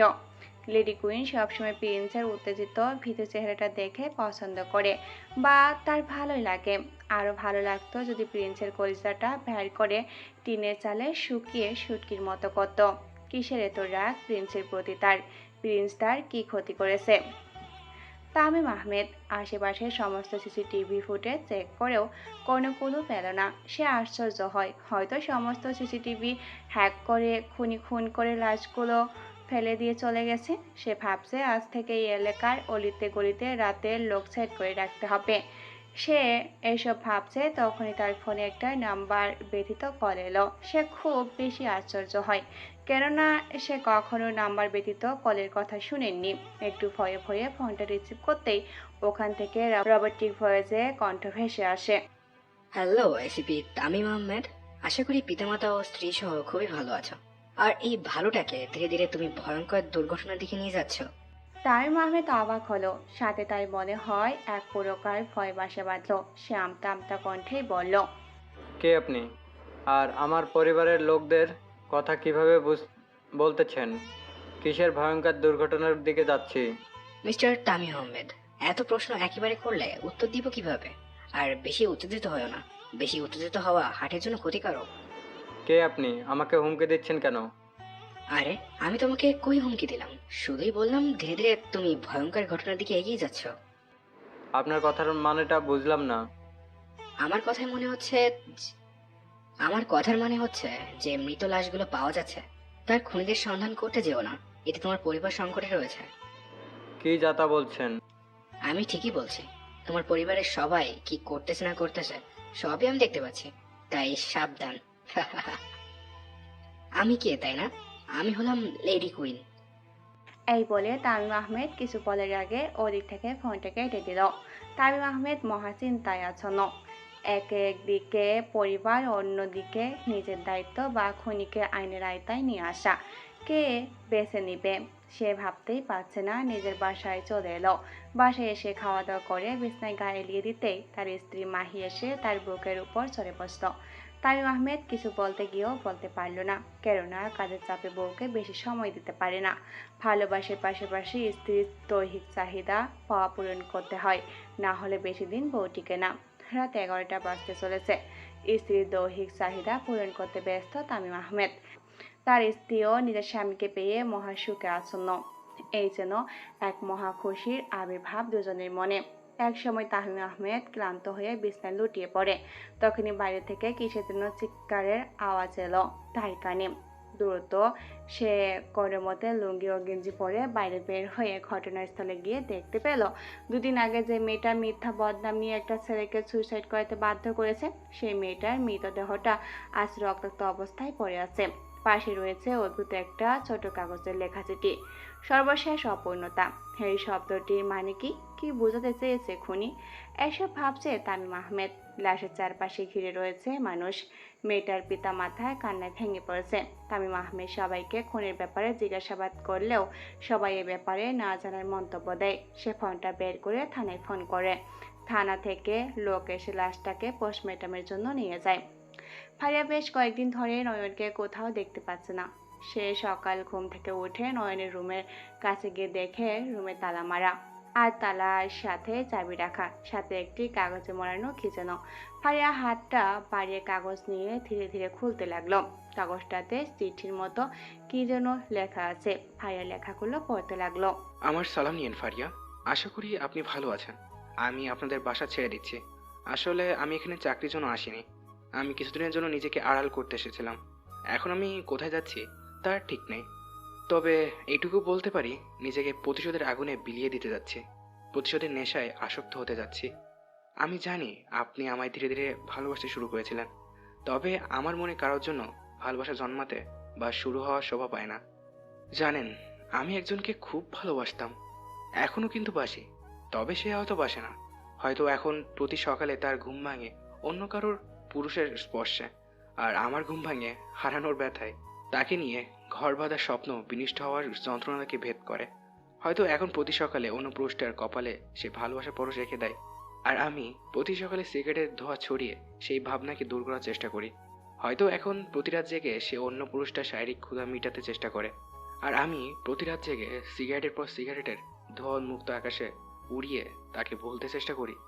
কি একটা আজব নিয়ম, তাই না? যাকে একসময় খুব বেশি ভালোবাসতাম, যাকে নিয়ে বাঁধতে চেয়েছিলাম স্বপ্নের সুখের ঘর, আজকে দেখেন তাকে ভুলতে হাজারো চেষ্টা করে যাচ্ছি। আসলে আমি মনে করি মানুষ মানেই আজব প্রাণী, ভালোবাসবে আবার ভুলে যাওয়ার চেষ্টা করবে। পরিশেষে তোমার একটা কথা বলি, অন্য কোনো পুরুষকে নিয়ে স্বপ্নময় ঘর বাঁধার চেষ্টা করো। চিঠিটা পড়া হলে ফারিয়া চিঠিটাকে বুকের মধ্যে জড়িয়ে নেয়। ছাদের উপরে উঠে নয়নের বসে থাকায় সে ছাদের কোণে দাঁড়িয়ে চোখের অশ্রু মুছতে থাকে। আই লাভ ইউ নয়ন। প্রতিদিনের মতো প্রিন্স মেয়েটাকে খুঁজতে নয়নের ছাত্র বেশে আসে জাহাঙ্গীরনগরের বিশ্ববিদ্যালয়ে। আজকে 10টায় আসে এবং নিজের ক্লাসের দিকে যাচ্ছিল, তখনই পিছন থেকে উপরোক্ত কথাটা ভেসে আসলো তার কানে। পিছনে ঘুরে দেখলো রিয়া দাঁড়িয়ে আছে। সে রিয়াকে বলে, দেখেন, আমার পিছনে ঘুরে কোনো লাভ নেই, আমি আপনাকে ভালোবাসতে পারবো না। কিন্তু আমি যে তোমায় খুব বেশি ভালোবাসি, তোমাকে ছাড়া আমি বাঁচবো না। প্লিজ আমাকে ফিরে দিও না। সরি। এই বলে নয়ন ক্লাসের দিকে যেতে লাগলো। তখনই রিয়া কান্না ভরা চোখ নিয়ে নয়নকে জড়িয়ে ধরল। রিয়ার এমন বিহেভে নয়নের রাগ 420 ডিগ্রি উঠে গেল। সে রিয়াকে ছাড়িয়ে নিয়ে কষে মারলো একটা থাপ্পড়। থাপ্পড়টা এমন জোরে মেরেছে যে বিশাল আকারে একটা শব্দ করে ওঠে। এমন করে যে সবাই শব্দটার দিকে ফিরে তাকালো। রিয়া থাপ্পড় খেয়ে মুখটা 2 হাত দিয়ে ঠেকে নিয়ে ফপানের কান্নায় ভেঙে পড়লো। রিয়া ভাবেনি যে নয়ন তাকে এভাবে থাপ্পড় মারবে। নয়ন থাপ্পড় মেরে বলতে লাগলো, শেষবারের মতো বলছি, আমাকে আর কখনো ভালোবাসার কথা বলবি না, আমি কখনো তোমায় ভালোবাসতে পারবো না। এই বলে নয়ন ক্লাসের দিকে যেতে লাগলো। হারিয়া দৌড়ে তার ব্ল্যাক গাড়িটার কাছে গিয়ে গাড়ি স্টার্ট দিয়ে কান্না করতে করতে বাসার দিকে যেতে লাগলো। নয়ন ক্লাসে গিয়ে 3য় বেঞ্চটায় বসত। তখনই তার ক্লাস ফ্রেন্ড কামরুজ্জামান বলে উঠল, তোমার সাহস তো কম না, আমার রিয়ার গায়ে হাত তুলছো। রিয়া যদি তার বাবাকে এই কথাটা বলে তবে তোমার মৃত্যু নিশ্চিত। কামরুজ্জামানের কথা শেষ হতে না হতেই পাশে থাকা রিফাত বলে উঠল, আরে কামরুল ভাই, রিয়ার বাবাকে নয়, তার ভাইকেই বলবে তো ওর হাড় হাড্ডি খুঁজে পাওয়া মুশকিল হয়ে যাবে না। যাই হোক, তোমার নাম কি যেন? ও নয়ন, একটু সাবধানে থাকো। নয়ন ওদের কথায় কোনো ভ্রুক্ষেপ না করে ক্লাসে মনোযোগ দেয়। ক্লাস শেষ করে সে বাসায় এসে খাওয়া দাওয়া করে রিয়ার কথা ভাবতে থাকে। রাগে বসে সে কি করেছে তা ভাবতেই যেন খুব খারাপ লাগছে। সে এইসব ভাবছে, তখনই তার ফোনে একটা কল আসলো। স্ক্রিনে তাকিয়ে দেখে আপন ফোন দিয়েছে। রিসিভ করতেই ওই দিক থেকে আপন বলে উঠল, ভাই, আপনার জন্য একটা খুশির সংবাদ আছে। ও, কি খুশি সংবাদ শুনি? বলবো ভাই? তার আগে বলুন, বাসাটা কেমন লাগছে আপনার? অনেক ভালো, নিরিবিলি জনশূন্য একটা জায়গা, চারপাশে ঘন জঙ্গল। আমার মতে সন্ত্রাসী মাফিয়াদের জন্য এই জায়গায় বেস্ট। তবে খুশি সংবাদটা কি? ভাই, প্রিন্সের মেয়ের পিকচার পেয়েছি, আমার ফোনে আছে। ধন্যবাদ, আমার মেসেঞ্জারে পাঠিয়ে দিও। ওকে ভাই, ফোনে এমবি ভরে পাঠিয়ে দিচ্ছি। এই বলে আপন ফোন কেটে দিল। রাত 9টা বাজতে চলেছে। নয়ন ব্যালকনিতে দাঁড়িয়ে পুরনো স্মৃতিগুলো মনে করতে লাগলো। কত সুন্দর, সুশীল, আনন্দদায়ক ছিল দিনগুলো। হঠাৎ করে এক প্রবল ঝড় এসে লণ্ডভণ্ড করে দিল সবকিছু। পিতামাতা, ভাই বোনের ছিল এক সৌন্দর্য পরিপূর্ণ মিল, সাথে ছিল ভালোবাসার একটি মেয়ে। অনেক ভালোবাসতো মেয়েটিকে। সে তাকে নিয়ে আগামীতে সুন্দর করে সাজাতে চেয়েছিল, কিন্তু ভাগ্য আর সময় আজ সব স্বপ্ন, কল্পনা, ইচ্ছাগুলো লণ্ডভণ্ড। অপূর্ণতায় পড়ে রইল ভালোবাসা। নয়ন এসব ভাবছে, তখনই তার ফোনে মেসেজের টুংটাং শব্দ হলো। হয়তো আপন প্রিন্সের মেয়ের পিকচার পাঠিয়েছে। সেই মেসেজটা ওপেন করতেই দেখলো আপনের আইডি থেকে মেসেজ আসছে। তাতে লেখা আছে ফার্নিসের প্রিন্টটা হচ্ছে প্রিন্সের মেয়ের। নয়ন নিচের দিকে তাকাতেই ভীষণ অবাক হলো। এই শোনো না, প্রতিদিন ভালোবাসার নতুন নতুন গল্প পেতে ও শুনতে চাইলে আমাদের আলোর ডায়েরি চ্যানেলটি সাবস্ক্রাইব করে পাশে থাকা বেল আইকনটি বাজিয়ে দিও, কেমন? ভাই, নিচের পিকচার হচ্ছে প্রিন্সের মেয়ে। নয়ন নিচের দিকে তাকাতেই ভীষণ অবাক হয়ে গেল। আরে, এটা তো রিয়া। তাহলে রিয়াই প্রিন্সের মেয়ে। কথাটা ভেবে সে নিজের অনুশোচনা নিজেই করতে থাকে। পাখি নিজেই আমাকে ধরা দিতে এসেছিল, আর আমি কি করলাম কি? দূর, আমি এতটাই বোকা। আগে জানলে তো প্রথম থেকেই তার কথায় রেসপন্স দিতাম। নয়ন এসব ভাবতে ভাবতে রুমে গিয়ে বিছনায় গা এলিয়ে দিল। বস, আমরা দুঃখিত। আমরা অনেক চেষ্টা করেও জানতে পারলাম না কে আপনাকে কোথা থেকে মেসেজ করেছে। শুধু এইটুকু জানি যে লেডি কুইন মেসেজটা পাঠিয়েছে। প্রিন্স নিজের রুমে বসে নিজের হাতে পানি ভর্তি গ্লাসটা মুখে দিবে, তখনই তার রুমে আবির নামের একজন ডার্ট হ্যাকার এসে কথাগুলো বলল। কথাটা শুনতে প্রিন্সের হাত থেকে পানি ভর্তি গ্লাসটা সিমেন্টের ঢালাই করা মেঝের উপরে টুকরো টুকরো হয়ে গেল। রুমে প্রিন্সের স্ত্রী সহ গুন্ডা টাইপের একটা ছেলেও ছিল। গ্লাস ভাঙার শব্দে তারা প্রিন্সের দিকে তাকালো। প্রিন্স রাগে তাতে দাঁত চেপে আবিরের উদ্দেশ্যে বলল, তোরা কি বানস? সব কিছুই তো আমাকে করতে হয়। তোরা কবে একটা ভালো খবর আমাকে দিয়েছিস বলতো, শালার বাচ্চারা? প্রিন্সের এমন রাগ ও মুখ দেখে অশ্রিতা কথা শুনতেই রুমে থাকা সবাই মাথা নিচু করে রাখলো। হাবি কিছুটা আমতা আমতা করেই বলল, আসলে বস, লেডি কুইন ডেঞ্জারাস একজন মাফিয়া। আমি খবর নিয়ে জানতে পেরেছি সে আপনার থেকে নিজের পরিবারের লোকজনের মৃত্যুর প্রতিশোধ নিতে চায়। তাই নাকি? আমি তো হাজার হাজার লক্ষ লক্ষ পরিবারকে নিস্তেজ করেছি। ওদের মধ্যে কে আবার আমার থেকে প্রতিশোধ নিতে চাইবে? আমাকে তো ভালো মতো জানে না ওই ছদ্মবেশী লেডি কুইন। আমি কি করতে পারি? অনেক হয়েছে লেডি কুইন এর গেম। এখন থেকে আমি নেমে পড়বো গেমে। দেখি কে ওই লেডি কুইন, কত ক্ষমতা আছে তার আমার সাথে গেম খেলার। লেডি কুইন হচ্ছে ছদ্মবেশী মাইন্ড গেমারের সাথে একটু উত্তেজিত। ডেভিল হচ্ছে শান্তশিষ্ট গেমার। মাফিয়া কুইনকে ধরতে টোপ ব্যবহার করা অপরিহার্য বলে মনে করি আমি। তাহলে তাকে খুঁজতে বেশি সময় লাগবে না। তবে ডেভিলকে আর ধরা অতটাও সহজ হবে না বলে আমি মনে করি, কেননা সে নিজ জায়গায় সময়েতেই পরিবর্তন করে। পুলিশ ফোর্সে থাকা তামিম আহমেদের 9 জন, সে সহ 10 জন অফিসার নিয়ে একটি টিম করা হয়েছে। আজকে সবাইকে নিয়ে মিটিং ডাকে তামিম আহমেদ, আর উত্তর মিটিংয়ে উপস্থিত কথাগুলো তুলে ধরল। তার এমন রহস্যময় অদ্ভুত কথাগুলো শুনে অফিসার সিপাত বলে উঠল, স্যার, আপনি এসব কিভাবে জানলেন? শিবাত, আমি এই কেসটা নিয়ে প্রথম থেকেই গভীরভাবে ভাবা শুরু করি, কিন্তু কোনো ক্লু খুঁজে পাইনি। তবে গত রাতে আমি সমস্ত ক্লু এবং এই রহস্য দুটি শব্দের অর্থ খুঁজে পেয়েছি। কেমন ক্লু স্যার? আর ওই রকম রহস্যময় শব্দের অর্থ কি? লেডি কুইন হচ্ছে একটা মেয়ে, ছারবারের টপ একজন হ্যাকার। সে ইচ্ছা করলে সব কিছুই হ্যাক করতে পারে। আমরা যে এই রুমে আছি সে আমাদেরকে হয়তো দেখতেছে, তরই কোনো ঠিক নেই। স্যার, রহস্যময় শব্দ দুটির অর্থ বললেন না যে? তারই কোনো ঠিক নেই। প্রথমত আমি মনে করি লেডি কুইন হয়তো কোনো মানসিক চাপে আছে। হয়তো কোনো এক ঘটনা তাকে মাঝে মাঝে উত্তেজিত করে। যেমন মেয়েরা নিজেদের স্বামী বা বয়ফ্রেন্ডের সাথে ভালোবাসার অভিনয় করে তাকে আত্মহত্যা করতে বাধ্য করে। সেসব মেয়েদের হয়তো লেডি কিং পছন্দ করে না, তাদের মেরে ফেলে এবং ছোট চিঠিটা পাশে রেখে দেয়। তার কারণ সে মানুষকে জানিয়ে দিতে চায় সর্বশেষ অপূর্ণতা। শেষ পর্যন্ত সেও অপূর্ণতায় রয়ে গেল। সেও কোনো নতুন পুরুষের সাথে ভালোবাসায় পূর্ণতা লাভ করতে পারল না। আর ডেভিলের চিঠি দ্বারা বোঝা যায় সে প্রিন্সেস খারাপ কাগজগুলো পছন্দ করে না, বা প্রিন্স হয়তো তার প্রিয় কাউকে তার থেকে কেড়ে নিয়েছে। তাই সে প্রিন্সকে মারতে চায়, আর প্রিন্সকে মারতে হলে তার লোকদের আগে মারতে হবে। স্যার, এবার আমি বিষয়টা ক্লিয়ার বুঝতে পারলাম। তবে স্যার আমরা কি ধরে নিতে পারি ডেভিল আর লেডি কুইন একই দলের লোক নয়? না, আমার মনে হয় লেডি কুইন ডেভিলের মধ্যে কোনো না কোনো সম্পর্ক আছে। কিন্তু স্যার কিভাবে? কালকে লেডি কুইন আমার এই বর্তমান কেসগুলো না নেওয়া হুমকি দিয়েছে। এবার তাহলে উঠি।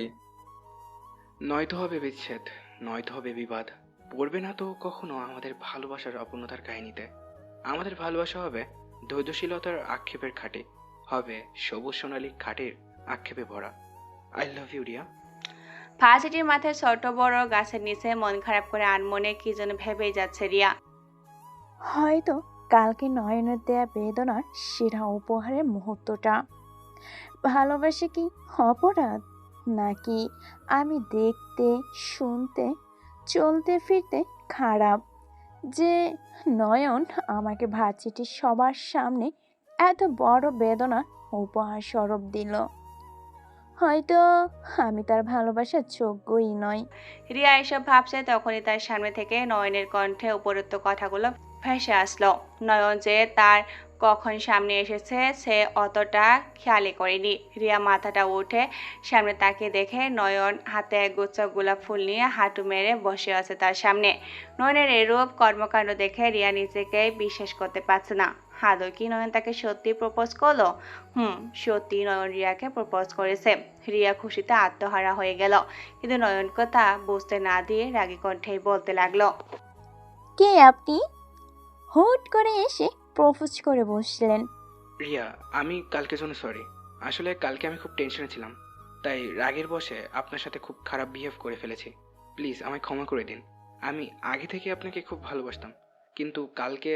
নয়নকে থামিয়ে দিয়ে রিয়া রাগে ফুসফুস করতে করতেই বলল, যদি সত্যি আমায় ভালোবাসতে তবে আপনি করে বলতে না।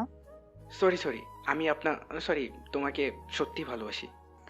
রিয়া ঠোঁটের কর্ণ চিলকে হাসি নিয়ে বলল, সত্যি বলছো? সত্যি। I love you. And you? I love you too. এই বলে রিয়া নয়নকে জড়িয়ে ধরল। নয়ন ও রিয়াকে মিথ্যা ভালোবাসার অনুভূতি মনের মধ্যে বসিয়ে হালকা জড়িয়ে ধরল। সত্যি বলতে নয়নের ভালোবাসার অনুভূতি ঘিরে রয়েছে শুধু বন্যা আর বন্যায়। নয়ন হয়তো কখনো বন্যার স্থানটা সহজে কাউকে বসাতে পারবে না। যারা একটা মেয়ে বা একটা ছেলেকে সত্যিকারের ভালোবাসে তারা কখনো ওই ছেলে বা মেয়েটার জায়গা অন্য কাউকে সহজে বসাতেই পারে না। রিয়ার প্রতি নয়নের ভালোবাসা হলো স্বার্থময়। যখন স্বার্থ ফুরে যাবে তখন হয়তো নয়ন রিয়াকে কাঁদিয়ে ছুঁড়ে ফেলে দিবে। রিয়া নয়নকে প্রায় 5 মিনিটের মতো জড়িয়ে ধরে আছে। ভার্সিটির সবাই ওদের দিকে তাকিয়ে আছে। নয়ন তা বুঝতে পেরে রিয়াকে বলল, এই ছাড়ো। কেন? আরে ছাড়ো না, সবাই দেখতেছে তো। আমার জিনিস আমি ধরেছি, অন্যের কি? হ্যাঁ, এই যে হ্যালো মিস রিয়া, এখনো আপনার জিনিস হয়নি। যখন হব তখন একটু বেশি করে ধরো। ওকে। এই বলে রিয়া নয়নকে ছেড়ে দিল, আর দুজনে ক্লাসের দিকে যেতে লাগলো। তখনই তাদের সামনে রিয়ার গুন্ডা টাইপের ভাই চলে এলো আর ওদেরকে উদ্দেশ্য করে বলল, ভাই কি খবর, তোমাদের প্রেম কেমন চলছে? রিয়া নিজের ভাইয়ের কথায় কিছুটা লজ্জা পেয়ে মুচকি হেসে মাথা নিচু করলো। সাথে নয়ন ও অভিনয়ের মাত্রা। এদের এমন লজ্জা পাওয়া দেখে রিয়ার ভাই আসিফ বলতে লাগলো, আমার কাছে লজ্জা পাওয়ার কিছু নেই। আচ্ছা, তোমার নামটা যেন কি? নয়নের উদ্দেশ্যে কথাটা বলল আলিফ। জি, আমার নাম নয়ন আলী। ওহ, তো মিস্টার নয়ন, এসেছি তোমাদের দুজনকে বিয়ে দিতে। বিয়ের কথা শুনে নয়ন কিছুটা অস্বস্তি বোধ করলো আর বলতে লাগলো, আসলে ভাই আমাদের তো এখনো পড়ালেখা শেষ হয়নি, তাছাড়া আপনিও তো আমাকে তেমন চেনেন না বা জানেনও না, হুট করে বিয়ে কেমন একটা দেখায় না? শুনো নয়ন, আমি আমার বোনকে আমার জীবনের চেয়ে অনেক বেশি ভালোবাসি। ছোট থেকে ও যা চেয়েছে আমি ওকে তাই দিয়েছি। কালকে রিয়া ওর রুমে বসে কান্না করতেছিল। আমি তাকে কান্নার কারণ জিজ্ঞাসা করতেই সে কালকে তোমার সাথে ভার্সিটিতে ঘুরতে যাবার সব কথা আমায় বলছে। আমাকে বলেছিল আর বলেছিল যে তোমাকে চাই, তোমাকে খুব বেশি ভালোবাসে। আজকে আমি তোমার আর রিয়ার বিয়ে দিতে এসেছি। বিয়ে দিতে এসে দেখি দুজনেই থাক আর বললাম না। আর হ্যাঁ, তোমাকে আমার চেনা জানা কেউ কোনো দরকার নেই। আমার বোন রিয়া জানলেই হবে। আর বিয়ের পর তোমরা পড়াশোনা কন্টিনিউ করবে। কিন্তু ভাইয়া, না, কোনো কিছু হবে না। তোমার বাবা এবং মাকে কালকে নিয়ে আমাদের বাড়িতে চলে আসবে। রিয়া, আমাদের বাসার অ্যাড্রেসটা নয়নকে দিয়ে দে। এই বলে আলিফ চলে গেল। নয়ন পড়ে গেল মহাচিন্তায়। কি থেকে কি হয়ে গেল। সে ভেবেছিল রিয়ার সাথে প্রেমময় নাটক করে তার বাবার থেকে নিজের পরিবারের লোকদের মেয়েদের প্রতিশোধ নিবে, কিন্তু বিয়ে যে করবে তা কখনো কল্পনা করেনি সে। রিয়া নয়নকে বলল, ক্লাসে চলো। নাইম, না আজকে আর ক্লাস করব না, এখন বাসায় যাব। কেন? আরে বাসায় গিয়ে মা বাবাকে তোমার কথা বলতে হবে না? আমিও আজকে ক্লাস করব না, বাসায় যাব। ওকে, বাই। এই বলে নয়ন বাইকে উঠে বাসার উদ্দেশ্যে রওনা দিল। আসসালামু আলাইকুম ভাই। নিজের রুমে পায়ের উপর পা রেখে বসে আছে প্রিন্স, হাতে একটা জ্বলন্ত সিগারেট কিছুক্ষণ পর পর মুখে নিয়ে টানতেছে। হঠাৎ করে তার রুমের দরজার সামনে দাঁড়িয়ে কে যেন তাকে সালাম দিল। সে দরজার দিকে তাকে দেখে পুলিশ। তৎক্ষণাৎ সে বিছানা থেকে লাফ দিয়ে উঠল আর বলতে লাগলো, আপনারা আমরা। আপনারা এখানে কেন? আমাকে চিনেন? আমি কে? জি, আপনি হলেন আন্ডারওয়ার্ল্ডের কিং প্রিন্স। আমরা লেডি কিং সম্পর্কে জানতে আপনার কাছে এসেছি। ও, কি বলবেন বলেন। আসলে লেডি কুইন এবং ডেভিল আপনাকে মারতে চায়। জানি সব। নতুন কিছু বলেন। উপর থেকে আমাদের খুব চাপ দিচ্ছে দ্রুত লেডি কুইনকে অ্যারেস্ট করার, কিন্তু পারতেছি না। লেডি কিংকে ধরতে হলে আপনার সাহায্য লাগবে আমাদের। আমার সাহায্য লাগবে? আসলে না, আমাকে আমি নিজেই লেডি কুইনকে খুঁজতে চলেছি। সত্যি আপনার সাহায্য লাগবে আমাদের। আমরা জানি লেডি কুইন আপনাকে মারতে চায়। আমরা আপনাকে টোপ ব্যবহার করে লেডি কুইনকে ধরবো। তাতে কিন্তু আপনারও লাভ আছে, যদি আপনি রাজি থাকেন। রাজি। কিভাবে কি করতে হবে তা কিন্তু আমি বুঝে গেছি। কিভাবে? আন্ডারওয়ার্ল্ডের মাফিয়া কিং আমি। প্ল্যান করার আগেই আমি সব কিছু বুঝে নিতে পারি। হয়তো তোমরা কোনো বড় একটা সভার ডাক দিবে, আর ওই সভায় আমায় বানাবে প্রধান অতিথি, কারণ সামনে আমি সরকারি ইলেকশন করব। আমার সবার কথা শুনে নিশ্চয়ই লেডি কুইন এবং ডেভিল আমাকে মারতে আসবে। তখন তোমরা চালাকি করে ওদের ধরে ফেলবে, তাই না? ভাই, এখন যাই। তোমরা যাও, আমি সব কিছুর ব্যবস্থা করতেছি। রাত 9টা বাজতে চলেছে। লেডি কুইন 4টা থেকে 5টা ল্যাপটপের সামনে বসে সিসিটিভি হ্যাক করতেছে। তখনই 50 কি 52 বছরের একটা বৃদ্ধা মহিলা লেডি কুইন রুমে বসে নিজের মতো কাব্য প্ল্যান করতেছে, কি করে প্রিন্সকে মেরে ফেলবে। তখনই একটা তানিয়া নামের মেয়ে রুমে আসলো, যে মেয়েটাকে সে বাঁচিয়েছিল। সে এসে লেডি কুইনকে বলল, প্রিন্সকে মারতে যাবে বুঝি। তার নাম শুনে লেডি কুইন তার দিকে তাকালো এবং বলল, যাব। আজকে হয়তো বা আমি মরবো, নয়তো প্রিন্স। এই বলে সে পাশে থাকা একটা বন্দুক হাতে নিল আর রাগে গজমজ করতে করতে দেয়ালে 2টা গুলি করলো। তানিয়া তার এমন অবস্থা দেখেই বলল, এত উত্তেজিত হও না, শান্ত মাথায় ভেবে চিন্তে কাজ করো। ইনশাআল্লাহ প্রিন্সকে হত্যা করতে পারবে। হেই বলে লেডি কুইন কিছুটা শান্ত হলো আর তানিয়াকে বলল, আমাকে এখন বের হতে হবে। সাবধানে ছো। এই যে মিস্টার, এত ঘুমাচ্ছেন কেন? আপনার জন্য নাস্তা বানিয়েছি। সকাল 7টা বাজতে চলেছে। গভীর ঘুমে আচ্ছন্ন নয়ন। আজকে রিয়া ফজরের আজানের সময় উঠে নামাজ পড়ে রান্না বান্না জুড়ে দেয় এবং নাস্তা বানিয়ে নিয়ে এসে নয়নকে ডাকতে শুরু করে।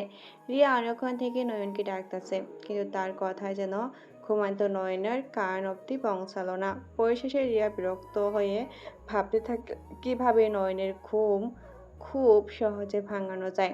অবশেষে সে একটা উপায় পেয়ে গরম চায়ের কাপে নয়নের আঙ্গুলিতে সে জোরে চিল্লিয়ে ওঠে। নয়নের চেল্লানি দেখে রিয়া হাসতে থাকে। নয়ন রিয়ার মুখের দিকে চেয়ে আছে। কি সুন্দর মায়াবী হাসি রিয়ার, একদম বাচ্চা বাচ্চা লাগতেছে রিয়াকে।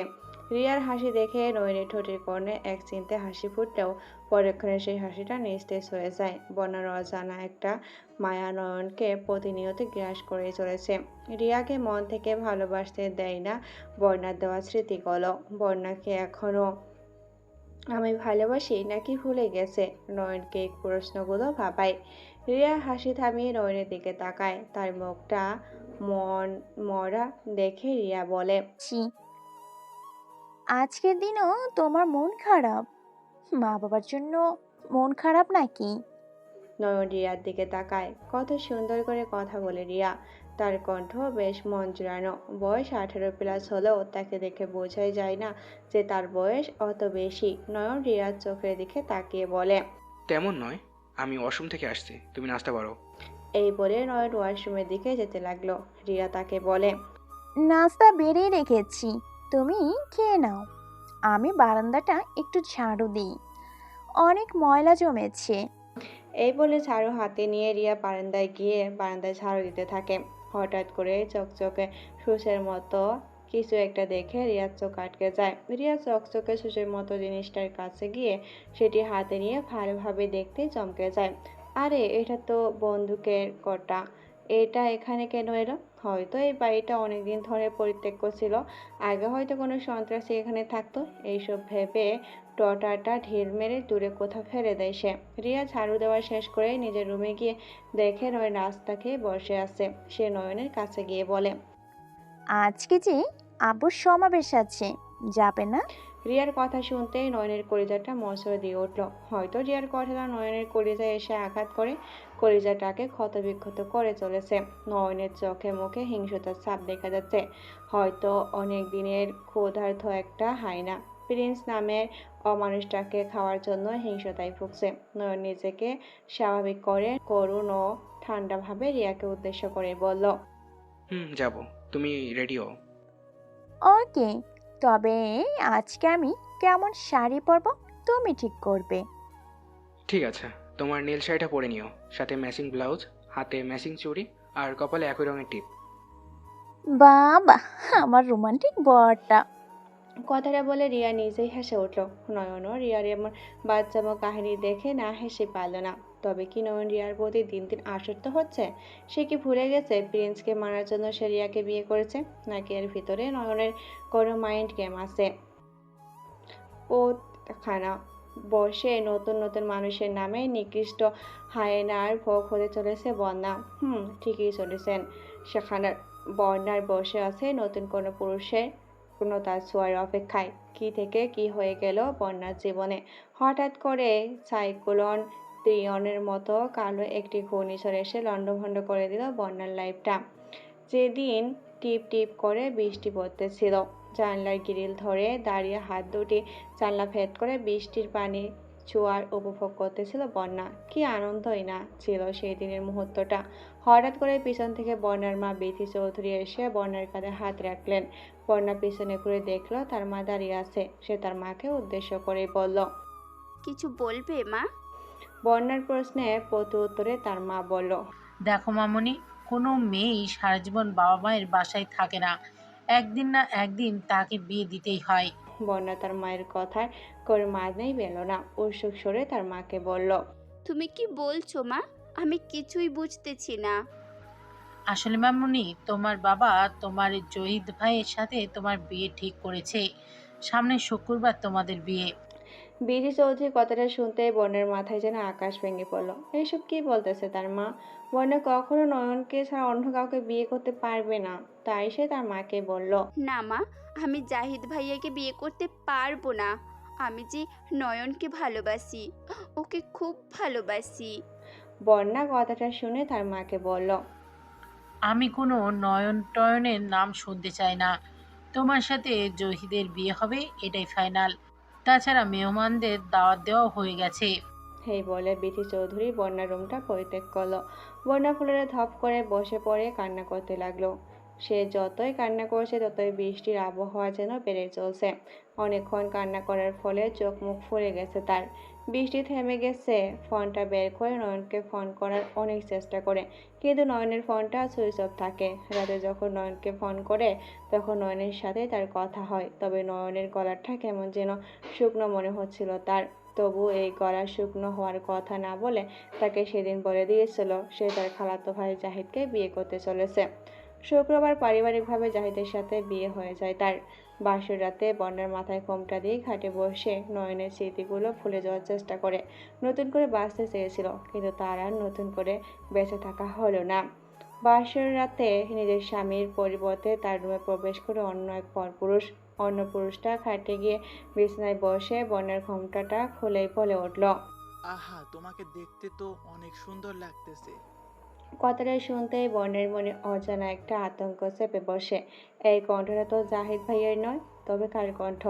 এই ভেবে বন্যা মাথাটা উঠাতেই চমকে ওঠে, এক হাত পিছনে যায়। বন্যা নিজের চোখে বিশ্বাস করতে পারছে না। সে যা দেখেছে তা কি বাস্তব নাকি স্বপ্ন? তার সামনের খাটে বসে থাকা মানুষটাকে বন্যা এর আগে অনেকবার হিংস্রতা দেখেছে মানুষ খুন করতে। এ আর কেউ নয়, 7 বছর আগে হারিয়ে যাওয়া জঙ্ক। এখন সে পুরো দেশের টপ মাফিয়া। এ কেন এখানে? এখানে থাকার কথা তো জাহিদের। বন্যা এসব ভাবতেছে, তখনই জঙ্ক বলে উঠল, হেই সেক্সি, কি ভাবছো আমি কেন এখানে? আপনি কেন এখানে? আমার স্বামী কই? তোমার স্বামী তোমাকে আমার কাছে 50 কোটি টাকার বিনিময়ে বিক্রি করে দিয়েছে। অনেক প্ল্যান জব্দি করে তোমার সাথে তার বিয়ে দিয়ে আইছি, শুধু তোমার সাথে একটা রাত কাটানোর জন্য। হা হা হা হা। মনে কি পড়ে 7 বছর আগের কথা? সেই দিন তোমাকে আমি ভালোবাসার প্রস্তাব দিয়েছিলাম, কিন্তু তুমি বললে কি আমার ভালোবাসাকে প্রত্যাখ্যান করে আমায় 2টি থাপ্পড় দিয়ে চলে গিয়েছিলে। সেদিন আমি আমার গালের হাত দিয়ে ওয়াদা করেছি তোমার জীবনটাকে তছনছ করে দিব আমি। কি বলতেছেন এসব? তখন তো আমাদের তেমন বয়সও ছিল না। ওই বয়সে এসব প্রেম ভালোবাসা শোভা পেত না। আমাদের ভালোর জন্যই এসব করেছি। বন্যার কথায় জঙ্ককের চোখ দুটো লাল হয়ে যায়। সে ভাবছে বন্যা হয়তো তার মনটা গলানোর জন্য এসব বলতেছে তাকে। তাই সে উচ্চস্বরে বলে উঠল, চুপ চুপ কর, তোকে আমি বিশ্বাস করি না, তোর জীবনটা আমি তছনছ করে দিব। এই বলে বন্যার উপর ঝাঁপিয়ে পড়ে সে। বন্যা অনবরত চিৎকার করে নিজের সত্তাকে বাঁচাতে চেষ্টা করতে লাগে, কিন্তু শেষ পর্যন্ত পারল না। জঙ্কর কাছে হার মেনে গেল। জঙ্কর হিংস্র হায়নার মতো বন্যাকে নিজের মতো করে ব্যবহার করতে লাগলো। ব্যথার চিৎকার করতেছে সে। ওই মুহূর্ত যেন তার কাছে বিস্ময়ের চেয়েও অধিক বিস্ময় লাগতে শুরু করে। বিস্ময়ের স্রোত বয়ে গেছে। বন্যার আত্মচিৎকার যেন জঙ্কর কানে কিছুতেই পৌঁছাচ্ছে না। সে নিজের দৈহিক আত্মভোগের বন্যাকে ভোগ করতেই ব্যস্ত। কোনো দয়া মায়া যেন তার কাছে নেই। বন্যার চিৎকার যেন তার তৃপ্তিকে আরো উত্তেজিত করতে বাধ্য করতেছে। এমন সময় বন্যার চিৎকার করা বন্ধ হয়ে যায়। হয়তো জ্ঞান হারিয়েছে, তবু জঙ্কর নিজের তৃপ্তি নিয়েই ব্যস্ত। প্রায় 30 মিনিট পর জঙ্কর খিদে মিটে যায় আর সে নিস্তেজ হয়ে বন্যার উলঙ্গ বুকের উপরেই ঘুমিয়ে পড়ে। রাত 1টা। আবারও ঘুম থেকে উঠে বন্যার জ্ঞান ফিরিয়ে অনবরত ধর্ষণ চালায়। তারপর এক রাতে 4 বার হিংস্রতার বিষ দাঁত বসিয়ে দেয় বন্যার শরীরটায়। যজ্ঞ বেশ কয়েকদিন বন্যাকে ব্যবহার করে ছুঁড়ে ফেলে আসে মহলে, আর মাঝে মাঝে সে যায় বন্যার করুণ অবস্থাটা দেখতে। সেদিন থেকে বন্যার এই হাল। বন্যার আগের পুরনো স্মৃতিগুলো মনে হতেই চোখ থেকে কয়েক ফোঁটা অশ্রু গড়িয়ে পড়ে। তখনই দরজায় কারো কড়া নাড়ার শব্দ পায়। সে তো আবার ভোগ করতে হবে তাকে। প্রিন্স নির্বাচনে সমাবেশের হাজারো জনগণ মিলে কেউ পাথর ছুঁড়ে, কেউ বা লাঠি ছুঁড়ে মারতে থাকে একজন কালো বোরকাওয়ালা মেয়েকে। দূর থেকে কেউ একজন ছুটে আসতেছে। এই শোনো না, প্রতিদিন ভালোবাসার নতুন নতুন গল্প পেতে ও শুনতে চাইলে আমাদের আলোর ডায়েরি চ্যানেলটি সাবস্ক্রাইব করে পাশে থাকা বেল আইকনটি বাজিয়ে দিও, কেমন? প্রিন্সের নির্বাচন সমাবেশের হাজারো জনগণ মিলে কেউ পাথর ছুঁড়ে, কেউ বা লাঠি ছুঁড়ে মারতে থাকে একজন কালো বোরকাওয়ালি মেয়েকে। দূর থেকে কেউ একজন ছুটে আসতেছে আর চিৎকার করে বলতেছে, আপা আপা আপা, চিন্তা করিস না, তোর ভাই থাকতে তোর কোনো কিছু হবে না। হঠাৎ করে ছুটে আসা ছেলেটার মাথায় কেউ সজোরে আঘাত করলো। এত জোরে আঘাত করছে যে মাথা ফেটে দুভাগ হয়ে গেছে। দূর থেকে রিয়া চিৎকার করতেছে আর বলতেছে, নয়ন, নয়ন, নয়ন, হেই নয়ন, তুমি নয়নকে মারলে কেন? রিয়া দৌড়ে আসবে, তখনই হালিফ তার দুটি হাত ধরে বাইকে উঠিয়ে বাইক চালাতে লাগে। এইদিকে রিয়া চিৎকার করে যাচ্ছে। ব্রেকিং নিউজ, অনেকদিন পর কুখ্যাত সন্ত্রাসী লেডি কুইনকে ধরতে সক্ষম হয়েছে আইন শৃঙ্খলা বাহিনী। তবে লেডি কুইন এখন মৃত। লেডি কুইন রাজনীতিবিদ, নেতা ও প্রধানমন্ত্রী পদপ্রার্থী রফিক আজাদ তথা প্রিন্স ভাইয়ের সমাবেশে তাকে হত্যা করতে আসলে জনসম্মুখে ধরা খেয়ে যায় এবং জনগণরা তাকে ঢিল মেরে হত্যা করে। সাথে আরও একজন ছেলে খুন হয়েছে। তবে মুখটা বিশ্রীভাবে থেতলে গেছে, সেখানে মাথাটাও বিশ্রীভাবে ফেটে গেছে। একটা রহস্যময় ব্যাপার আছে। কয়েকদিন আগে যে বিশিষ্ট ব্যবসায়ী ডেভিলের হাতে খুন হয়েছে, তার শার্টে থাকা বিভিন্ন রক্তগুলো এই ছেলেটার সাথে মিলে গেছে। কিছু কিছু প্রশাসনিক লোকেরা বলতেছে এই ছেলেটাই ডেভিল। রুমে বসে টিভিতে খবর দেখতেছে আর হাসতেছে প্রিন্স ও আলিফ, সাথে একটি মেয়েও আছে। হঠাৎ করে একজন ওদের কাছে এসে বসে থাকা ভিন্ন মেয়েটাকে বলতেছে, ফারিয়া, তুই নয়নের মাথায় আঘাত করেছিস। আমি ঠিক স্পষ্ট তোকেই দেখেছি। তুই কেন আমার থেকে নয়নকে কেড়ে নিতে চাস? তোকে আজকে মেরেই ফেলবো। আলিফ মেয়েটাকে দেখেই বলে, রিয়া বলল ওর জ্ঞান ফিরেছে। ভাই শান্ত হয়ে বসো। আলিফের কথাগুলো শুনে রিয়া বলে ওঠে, চুপ কর ভাইয়া, আমি জানি তুইও নয়নকে মারতে ফারিয়ার সাথেই ছিলি। আমার নয়নের যদি কিছু হয় না, তোমাদের আমি খুন করে মেরে ফেলবো। ফারিয়া ও নয়ন ছিল না, ও হলো ডেভিল, ডেভিল দা মাফিয়া কিং। তোরা আমার থেকে আমার নয়নকে মেরে এখন তার নামে মিথ্যা অপবাদ দিচ্ছিস। আমি বিশ্বাস করি না। আমি জানি তোরা নয়নকে মারতে পারিসনি। নয়নকে আমি খুঁজতে চললাম। রিয়ার কথা শুনে ফারিয়া বলে ওঠে, রিয়া, নয়ন মারা গেছে, টিভিতে নিউজটা দেখ। ফারিয়ার কথায় রিয়া টিভির দিকে তাকিয়ে একটা চিৎকার দিয়ে উঠে থপ করে ফ্লোরে পড়ে যায়। ও দেখ কি মাল যাচ্ছে রে, একদম খাসা মাল। চল ওকে দিয়ে আজকের কাজটা শেষ করে ফেলি। বেলি আস্তে আস্তে রাত 1টা বেজে যাবে। হাসিব, সিফাত, হাসান, রাব্বি ও রহিম ওদের দোকানের বাইরে বসে মদ খাচ্ছিল। তখনই ওদের দিকে প্রায় রাত 8টার সময় নূরজাহান নিজের অফিসে কাজ শেষ করছিল। তাকে দেখে হাসান কথাটা বলে উঠল। হাসানের কথাগুলো শুনে সিফাত বলে উঠল, হাসান, অনেক মজা হবে, একদম খুশি মাল। সিফাতের কথা শুনে বাকি ছেলেগুলো বলল, তবে আর দেরি কিসের, এখনই গিয়ে ওকে ধরে নিয়ে আই, আমাদের গোপন বাসায় নিয়ে যাই, তারপর মস্তি হবে। এই রহিম সালা, এমপির পোলা, গাড়িটা নিয়ে আই। ওদের কথা মতে রহিম গাড়ি নিয়ে আসলো। সবাই গাড়িটায় উঠলো। সিফাত ড্রাইভিং করে নূরজাহানের কাছে গাড়িটা নিয়ে যেতে রাব্বি ও হাসান নূরের হাত ধরে গাড়ির ভিতরে আনলো। নূরজাহান চিৎকার করতে লাগলো। তখনই রহিম বলল, আরে ওই কি তো দেখি বেশি চিল্লাচ্ছে, রাব্বি ওর ওড়নাটা দিয়ে মুখটা বেঁধে দে। রাব্বি ওড়না দিয়ে নূরজাহানের মুখটা বেঁধে দিল। নূরজাহান চিল্লাতে পারতেছে না, বোবাদের মতো করতেছে আর কান্না করতেছে। কিছু দূর গিয়ে হঠাৎ করে সিফাত গাড়িটা কষে ব্রেক করলো। রহিম বলে উঠল, শালা, গাড়ি চালাতে পারিস না, আবার গাড়ি চালাতে গেছিস কেন শালা? আবার এভাবে কেউ হুট করে কি সে ব্রেক ধরে? আরে আমি কি করব, সামনে তাকিয়ে দেখ, হুট করে বাইক নিয়ে আমাদের সামনে এসে পড়েছে দুজন ছেলে।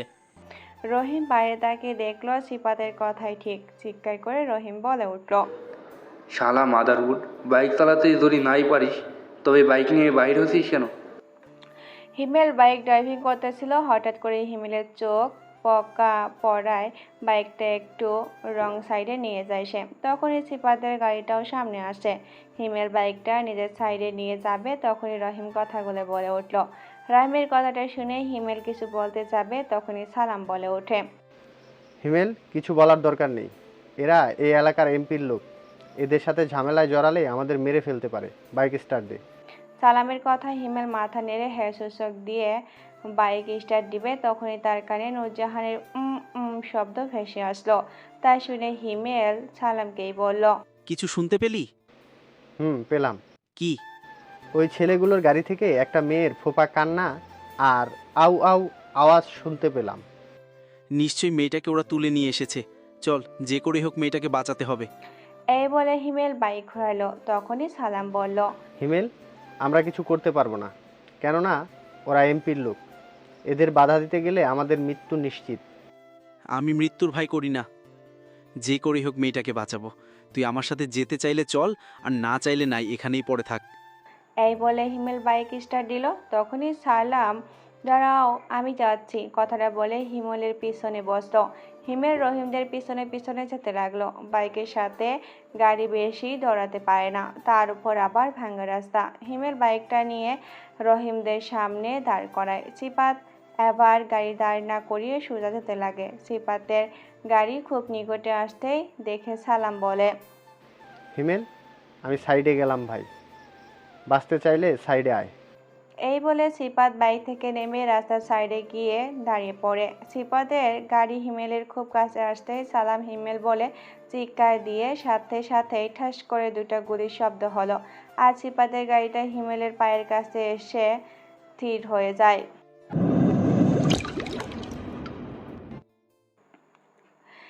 এই বলে সালাম বাইক থেকে নেমে রাস্তার সাইডে দিয়ে দাঁড়িয়ে পড়ে।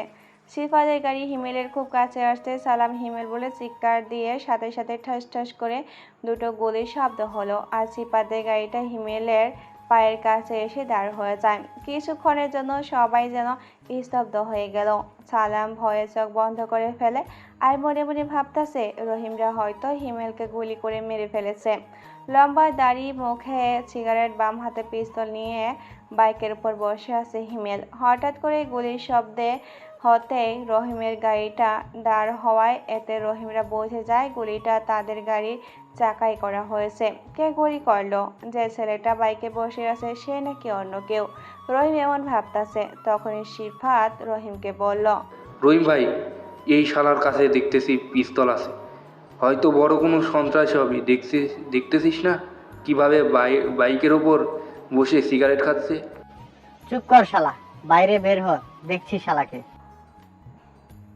রহিম উত্তেজিত হয়ে কথাটা বলায় রাব্বি বলে উঠল, রহিম, একে বেশ সুবিধার মনে হচ্ছে না?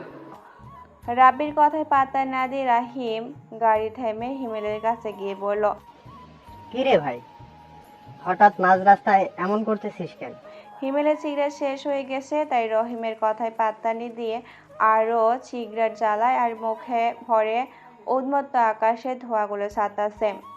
রহিম হিমেলের এমন বিভাগ দেখে অনুতপ্ত হয়ে জোর গলায় বলল, কিরে, কথা কানে দেয় না নাকি? আমায় চিনিস আমি কে? রহিমের কথায় হিমেল কিছুই বলল না।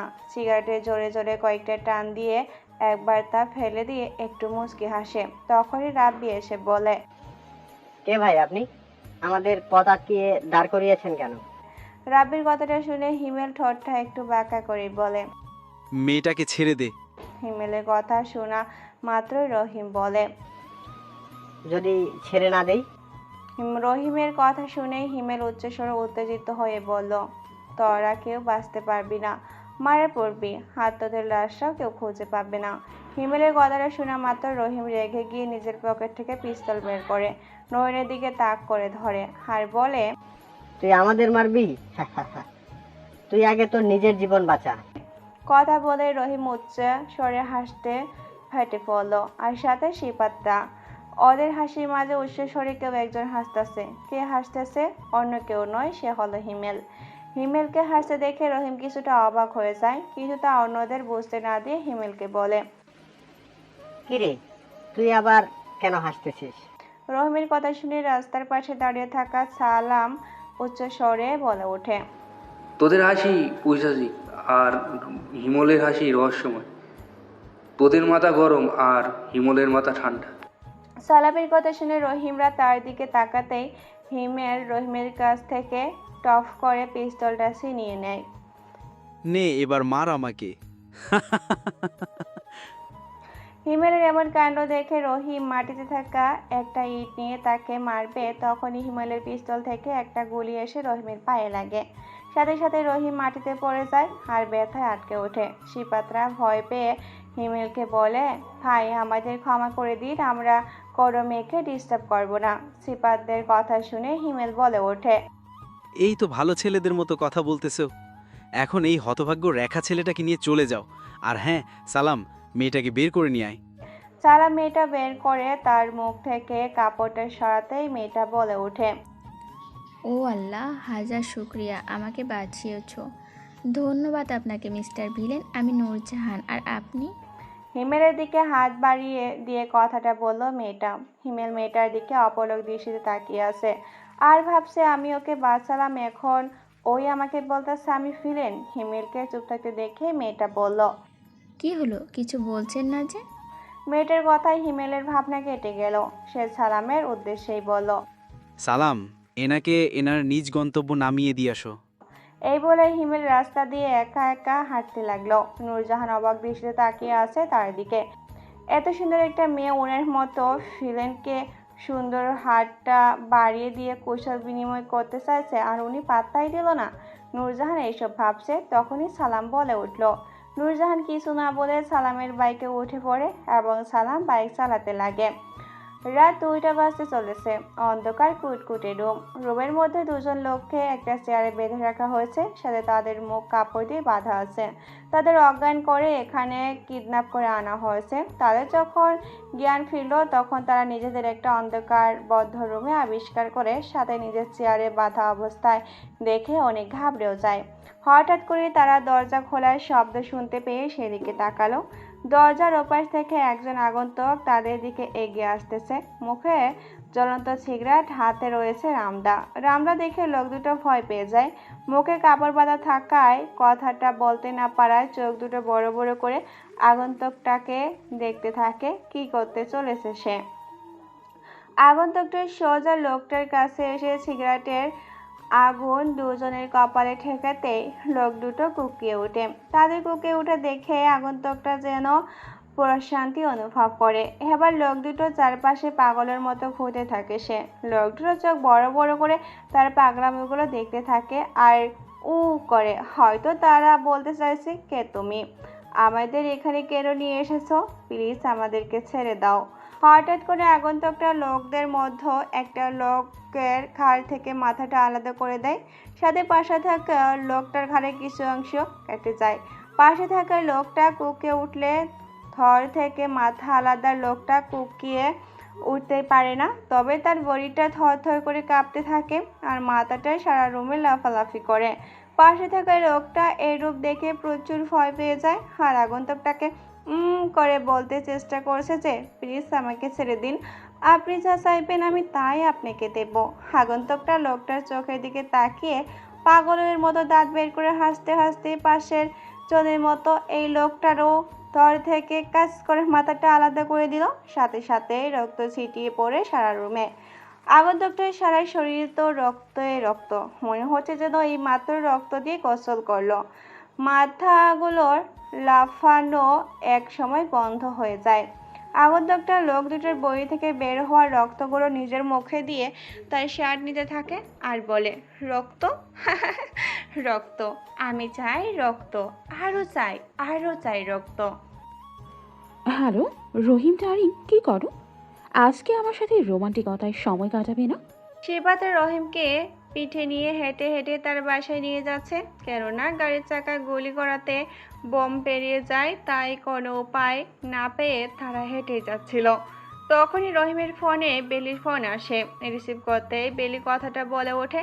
রহিম প্রচুর রেগে গিয়ে বেলিকে বলে উঠল, চুপ কর শালি, এদিকে আমি মরে যাচ্ছি আর তুই রোমান্টিক ফোন রাখ। কি হয়েছে ডার্লিং, রেগে যাচ্ছ যে?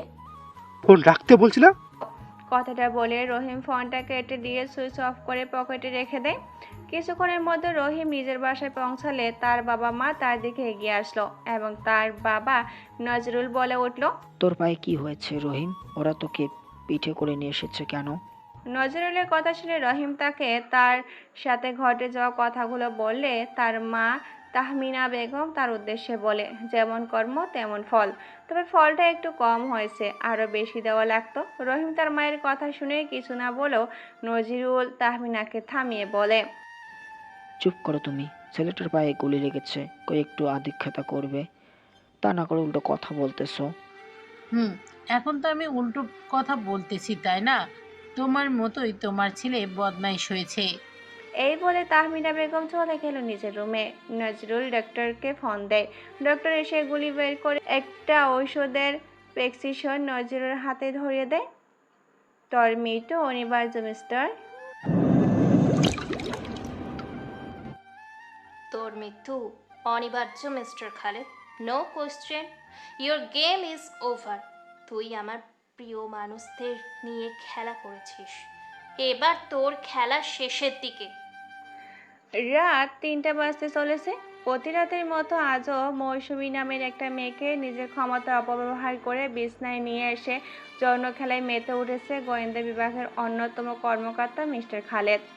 তাদের যৌন খেলায় মাঝে মাঝে কুঁকিয়ে উঠতেছে মৌসুমী। এ কুঁকিয়ে ওঠা আনন্দ বিশালের নয়, হে কুঁকিয়ে ওঠা মনের ভিতর হাজারো কষ্ট, স্মৃতি ও নিজের সতীত্ব হারানোর। সব মেয়ে নিজের ইচ্ছাই নয়, কিছু কিছু মেয়ে বাধ্য হয়ে অন্য পুরুষের সাথে যৌন খেলায় মেতে ওঠে, তেমনি মৌসুমী।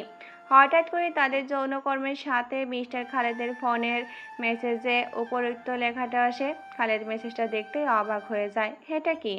নাম্বার ব্যতীত মেসেজ কিভাবে আসে? হয়তো কেউ মজা করতেছে, এই ভেবে সে আবার নিজের কর্মে যৌনলিপ্ত হয়। কিছুক্ষণ পর মিস্টার খালেদের ফোনটা বেজে উঠল, তবে এবার মেসেজ নয়, তার অফিসের কল এসেছে। সে বিরক্তকর ভাব নিয়ে ফোনের স্ক্রিনে তাকিয়ে দেখে তার টিমের হারেস নামের একজন সদস্য ফোন দিয়েছে। কিছুটা রেগে গিয়ে ফোনটা রিসিভ করেই ওই দিক থেকেই বলে উঠল, স্যার, সাইদ ও রিপনের মাথা কাটা মৃত লাশ উত্তরের থানায় পাশে পাওয়া গেছে। হারেসের কথা শুনতে মিস্টার খালেদ হকচকে ওঠে। তার মনে পড়ে যায় কিছুক্ষণ আগে আসা মেসেজটার কথা। তাহলে কি আমি পরবর্তী খুন হতে চলেছি? এসব ভেবে সে ভয় পায়। হারেস তাকে চুপ থাকতে দেখেই বলল, স্যার, আপনি দ্রুত এখানে আসেন। হারেসের কথাটা শুনতেই খালেদ আমতা আমতা করে বলে উঠল, সব কিছু যদি আমি সামলে দেই তবে তোরা কি করবি? আমি একটু ব্যস্ত আছি, সকালে যাব। এই বলে সে ফোন রেখে দিয়ে মৌসুমী জাপটে ধরে ঘুমিয়ে পড়ে। ব্রেকিং নিউজ, লেডি কুইনকে শেষ করার পর আবারও রহস্যময় দুটি খুন। উত্তরা থানার পাশে দুটো মৃতদেহ পাওয়া গেছে। মৃতদের মাথা কেটে হত্যা করা হয়েছে বলেই জানান উত্তর থানার এসিপি। লেডি কুইন তো মারা গেছে, সাথে ডেভিলও। তবে আবার কোন পাগলাটে মাফিয়ার আবির্ভাব হলো যে মাথা কেটে ভয়ানকভাবে হত্যাকাণ্ড চালাচ্ছে? কে এই মাফিয়া? সকাল সকাল ঘুম থেকে উঠে টিভিতে নিউজটা দেখে হাসতে থাকে হিমেল। তখনই সেখানে সালাম এসে বলে, কিরে এমনভাবে হাসতেছিস কেন? সালামের কথা শুনেই নয়ন হাসি থামিয়েই বলে, না কিছু না, এমনি হাসতেছি। বাহ, আমাদের হিমেল ভাই এমনিতেও হাসে নাকি? রহস্য আছে। পৃথিবীটাই হলো রহস্য। এই বলে হিমেল বসা থেকে দাঁড়িয়ে নিজের বাইকটা নিয়ে বেরিয়ে পড়লো কলেজের ভার্সিটির দিকে। ভার্সিটি পৌঁছে বাইক পার্ক করে ক্লাসের দিকে যেতে থাকলো। তখনই একটা ছেলে এসে বলল, আপনাকে চেনা চেনা লাগছে ভাইয়া, কিন্তু চিনতে পারছি না। আপনার নামটা একটু বলবেন? হিমেল অবাক হয়ে তীক্ষ্ণ দৃষ্টিতে ছেলেটার দিকে তাকিয়ে বলল, আপনি আমায় কি করে চিনবেন? আমি তো এই ভার্সিটিতে নতুন এডমিশন নিয়েছি, আর আমার নাম... ও সরি ভাইয়া। এই বলে ছেলেটা চলে যেতে লাগলো। হিমেল নিজের ক্লাসে গিয়ে সেকেন্ড বেঞ্চটায় বসতে কেউ একজন বলে উঠল, আরে মিস্টার ভিলেন, আপনি এখানে? হিমেলের কথাটা শুনতে চকচকে উঠে সামনের দিকে তাকাতেই অবাক হয়। কালকে যে মেয়েটাকে সে বাঁচিয়েছে সে মেয়েটা তার সামনে হাসি ভরা মুখ নিয়ে তাকিয়ে আছে। মেয়েটা হিমেলকে তার দিকে অবাক হয়ে তাকিয়ে থাকতে দেখেই বলল, অবাক হওয়ার কিছু নেই, আমি এই কলেজেই পড়ি আর বিকেল 4টা থেকে রাত 9টা পর্যন্ত টিএন অফিসে কাজ করি। মেয়েটার কথায় হিমেল নিচের দিকে তাকিয়ে বলে, ও স্যার এসেছে, সিটে গিয়ে বসুন। এই বলে নূরজাহান মানে মেয়েটি নিজের সিটে গিয়ে বসলো। স্যার এসে নিজেদের মতো ক্লাস করিয়ে বেরিয়ে এলো। এক এক করে সবটি ক্লাস শেষ করে হিমেল বার হবে, তখনই নূরজাহান তার সামনে এসে বলল, তোমার নামটা কিন্তু জানা হয়নি। সিটে গিয়ে বসুন। আমার নাম... বলে হিমেল নিজের বাইকের কাছে আসে। বাইকে চড়ে পাশের উদ্দেশ্যে রওনা দেয়। হঠাৎ করে মাঝ রাস্তায় কিসের যেন চিল্লাচিল্লির শব্দ এসে পড়লো হিমেলের কানে। মাঝ রাস্তায় তো চিল্লাচিল্লি হচ্ছে কেন? কৌতূহল বশত হিমেল শব্দটার দিকে এগিয়ে যেতে থাকে। তখনই রাস্তায় দাঁড়িয়ে থাকা একজন লোক হিমেলকে বলল। ওইদিকে যায় না ভাই, ভাগে ভাগে লড়াই করতেছে। লোকটার কথা শুনে হিমেল অবাক হয়ে বলল, এই মাঝ রাস্তায় বাঘ কই থেকে আসবে ভাই? আরে এই বাঘ সেই বাঘ নয়। তবে কেমন বাঘ? আরে ভাই, আন্ডারওয়ার্ল্ডের কিং কংয়ের লোক আর প্রিন্সের লোক লড়াই করছে, যাকে কেউ কেউ বলে শিয়ানে শিয়ানে টক্কর। লোকটার কথায় হিমেল রহস্য একটা হাসি দিয়ে বলল, ওরা যদি বাঘ হয় তবে আমি বনের রাজা সিংহ। এই বলে হিমেল চিল্লাচিল্লি শব্দটার দিকে যেতে লাগে। আর লোকটা অবাক হয়ে হিমেলের দিকে তাকিয়ে মনে মনে বলে, আজকে তুমি বাপু বাঁচতে পারবে না। হিমেল ঘটনাস্থল এলে একটু পাশে গিয়ে নিজের বইয়ের ব্যাগটা থেকে 2টা কেমিক্যাল বম বের করে 2 দুলের দিকে ছুড়ে দেয়। সাথে সাথে বম দুটো বিস্ফোরণ হয় আর হিমেল বাইক ঘুরিয়ে অন্য দিক থেকে বাসায় যেতে লাগে। বাবা, আমি ওই ছেলেটাকে ছাড়বো না, আমি ওকে মেরে ফেলবো। ও আমার ছেলে না, আমি কে? নজরুল সাহেব সকালবেলা রহিমকে দেখে একটা মিটিংয়ে গিয়েছিল এবং বিকেলে বাসায় এসে রহিমের কাছে যেতে রহিম কথাটা বলে উঠল। নজরুল সাহেব রহিমের কথাটা শুনে তার দিকে তাকিয়ে বলল, ছেলেটাকে কি তুই চিনিস? না বাপ, চিনি না, আর কখনো ওকে দেখিনি। ওর নামটাও জানিস না, আর দেখতে সে কেমন? বাবা, অন্ধকারে গাড়ির আলোয় তেমন ভালোভাবে ছেলেটাকে দেখিনি, তবে তার বাম চোখের নিচে একটি ছোট ক্ষত আছে, যেমন ধরো সিগারেটের আগুন লেগেছিল হয়তো। ও, নামটা কি জানিস? রহিম বেশ কিছুক্ষণ ভেবেই বলল, জিমেল না হয় হিমেল হবে। তার পাশে থাকা ছেলেটা বলছিল। জিমেল নয়, হয়তো হিমেল হবে। জিমেলটা আবার নাম হলো নাকি? আব্বু। রহিম আজকে রাতে পার্টি করবে। মজা নিচ্ছ আব্বু? মজা কেন নেব? তোর পায়ের সমস্যা হয়েছে তো কি হয়েছে? আজকে রাতে তোর জন্য ভালো পার্টি অপেক্ষা করতেছে। ধন্যবাদ আব্বু। এই বলে নজরুল সাহেব রহিমের কাছ থেকে উঠে নিজের রুমে গেল। গোয়েন্দা অফিসার মিস্টার খালেদ অনেক চিন্তিত। তার বিশ্বস্ত 2 সদস্য কালকে খুন হয়েছে, সাথে তাকেও কেউ যেন হুমকি দিয়েছে। ভয়ে নিজের কেবিন থেকে বের হয়নি সে। সন্ধ্যা হওয়ার আগেই বিকেল 5টায় নিজের গাড়ি করে বাসা দিকে রওনা দেয় সে। বাসায় রাস্তা মাত্রই তার বউ শাপলা বেগম বলে উঠল, কাল রাত থেকে বাসায় আসো না কেন? কোনো মেয়ের সাথে চক্কর আছে তোমার? হ্যাঁ, আমাকে কি বাচ্চা পেয়েছো? আমি কি বুঝি না? খালেদ সাহেব এমনিতেই মাথায় অনেক টেনশন। বাসায় এসে বউয়ের এমন কথায় প্রচুর রাগ হয় সে। পাশেই মাটিতে পড়ে থাকা ছোট্ট একটা বাঁশের লাঠি পড়েছিল, সেটি হাতে নিয়ে খালেদ সাহেব নিজের স্ত্রী শাপলা বেগমকে উড়াধরা পেটাতে থাকে আর খারাপ ভাষায় কথাবার্তা বলতে থাকে। মাঝে মাঝে খালেদ সাহেবের এরকম মার খেতে খেতে শাপলা বেগমের অভ্যাস হয়ে গেছে, তাই চুপচাপ মার খেতে থাকে আর শব্দহীন কান্নায় লিপ্ত হয়। এক সময় খালেদ হাঁপিয়ে গেলে মারা ভাত দিয়ে নিজের রুমে গিয়ে শুয়ে পড়ে। রাতে ঘুম না হওয়ার ফলে দ্রুত ঘুমিয়ে পড়ে। রাত 8টা বাজতে চলেছে হঠাৎ করেই।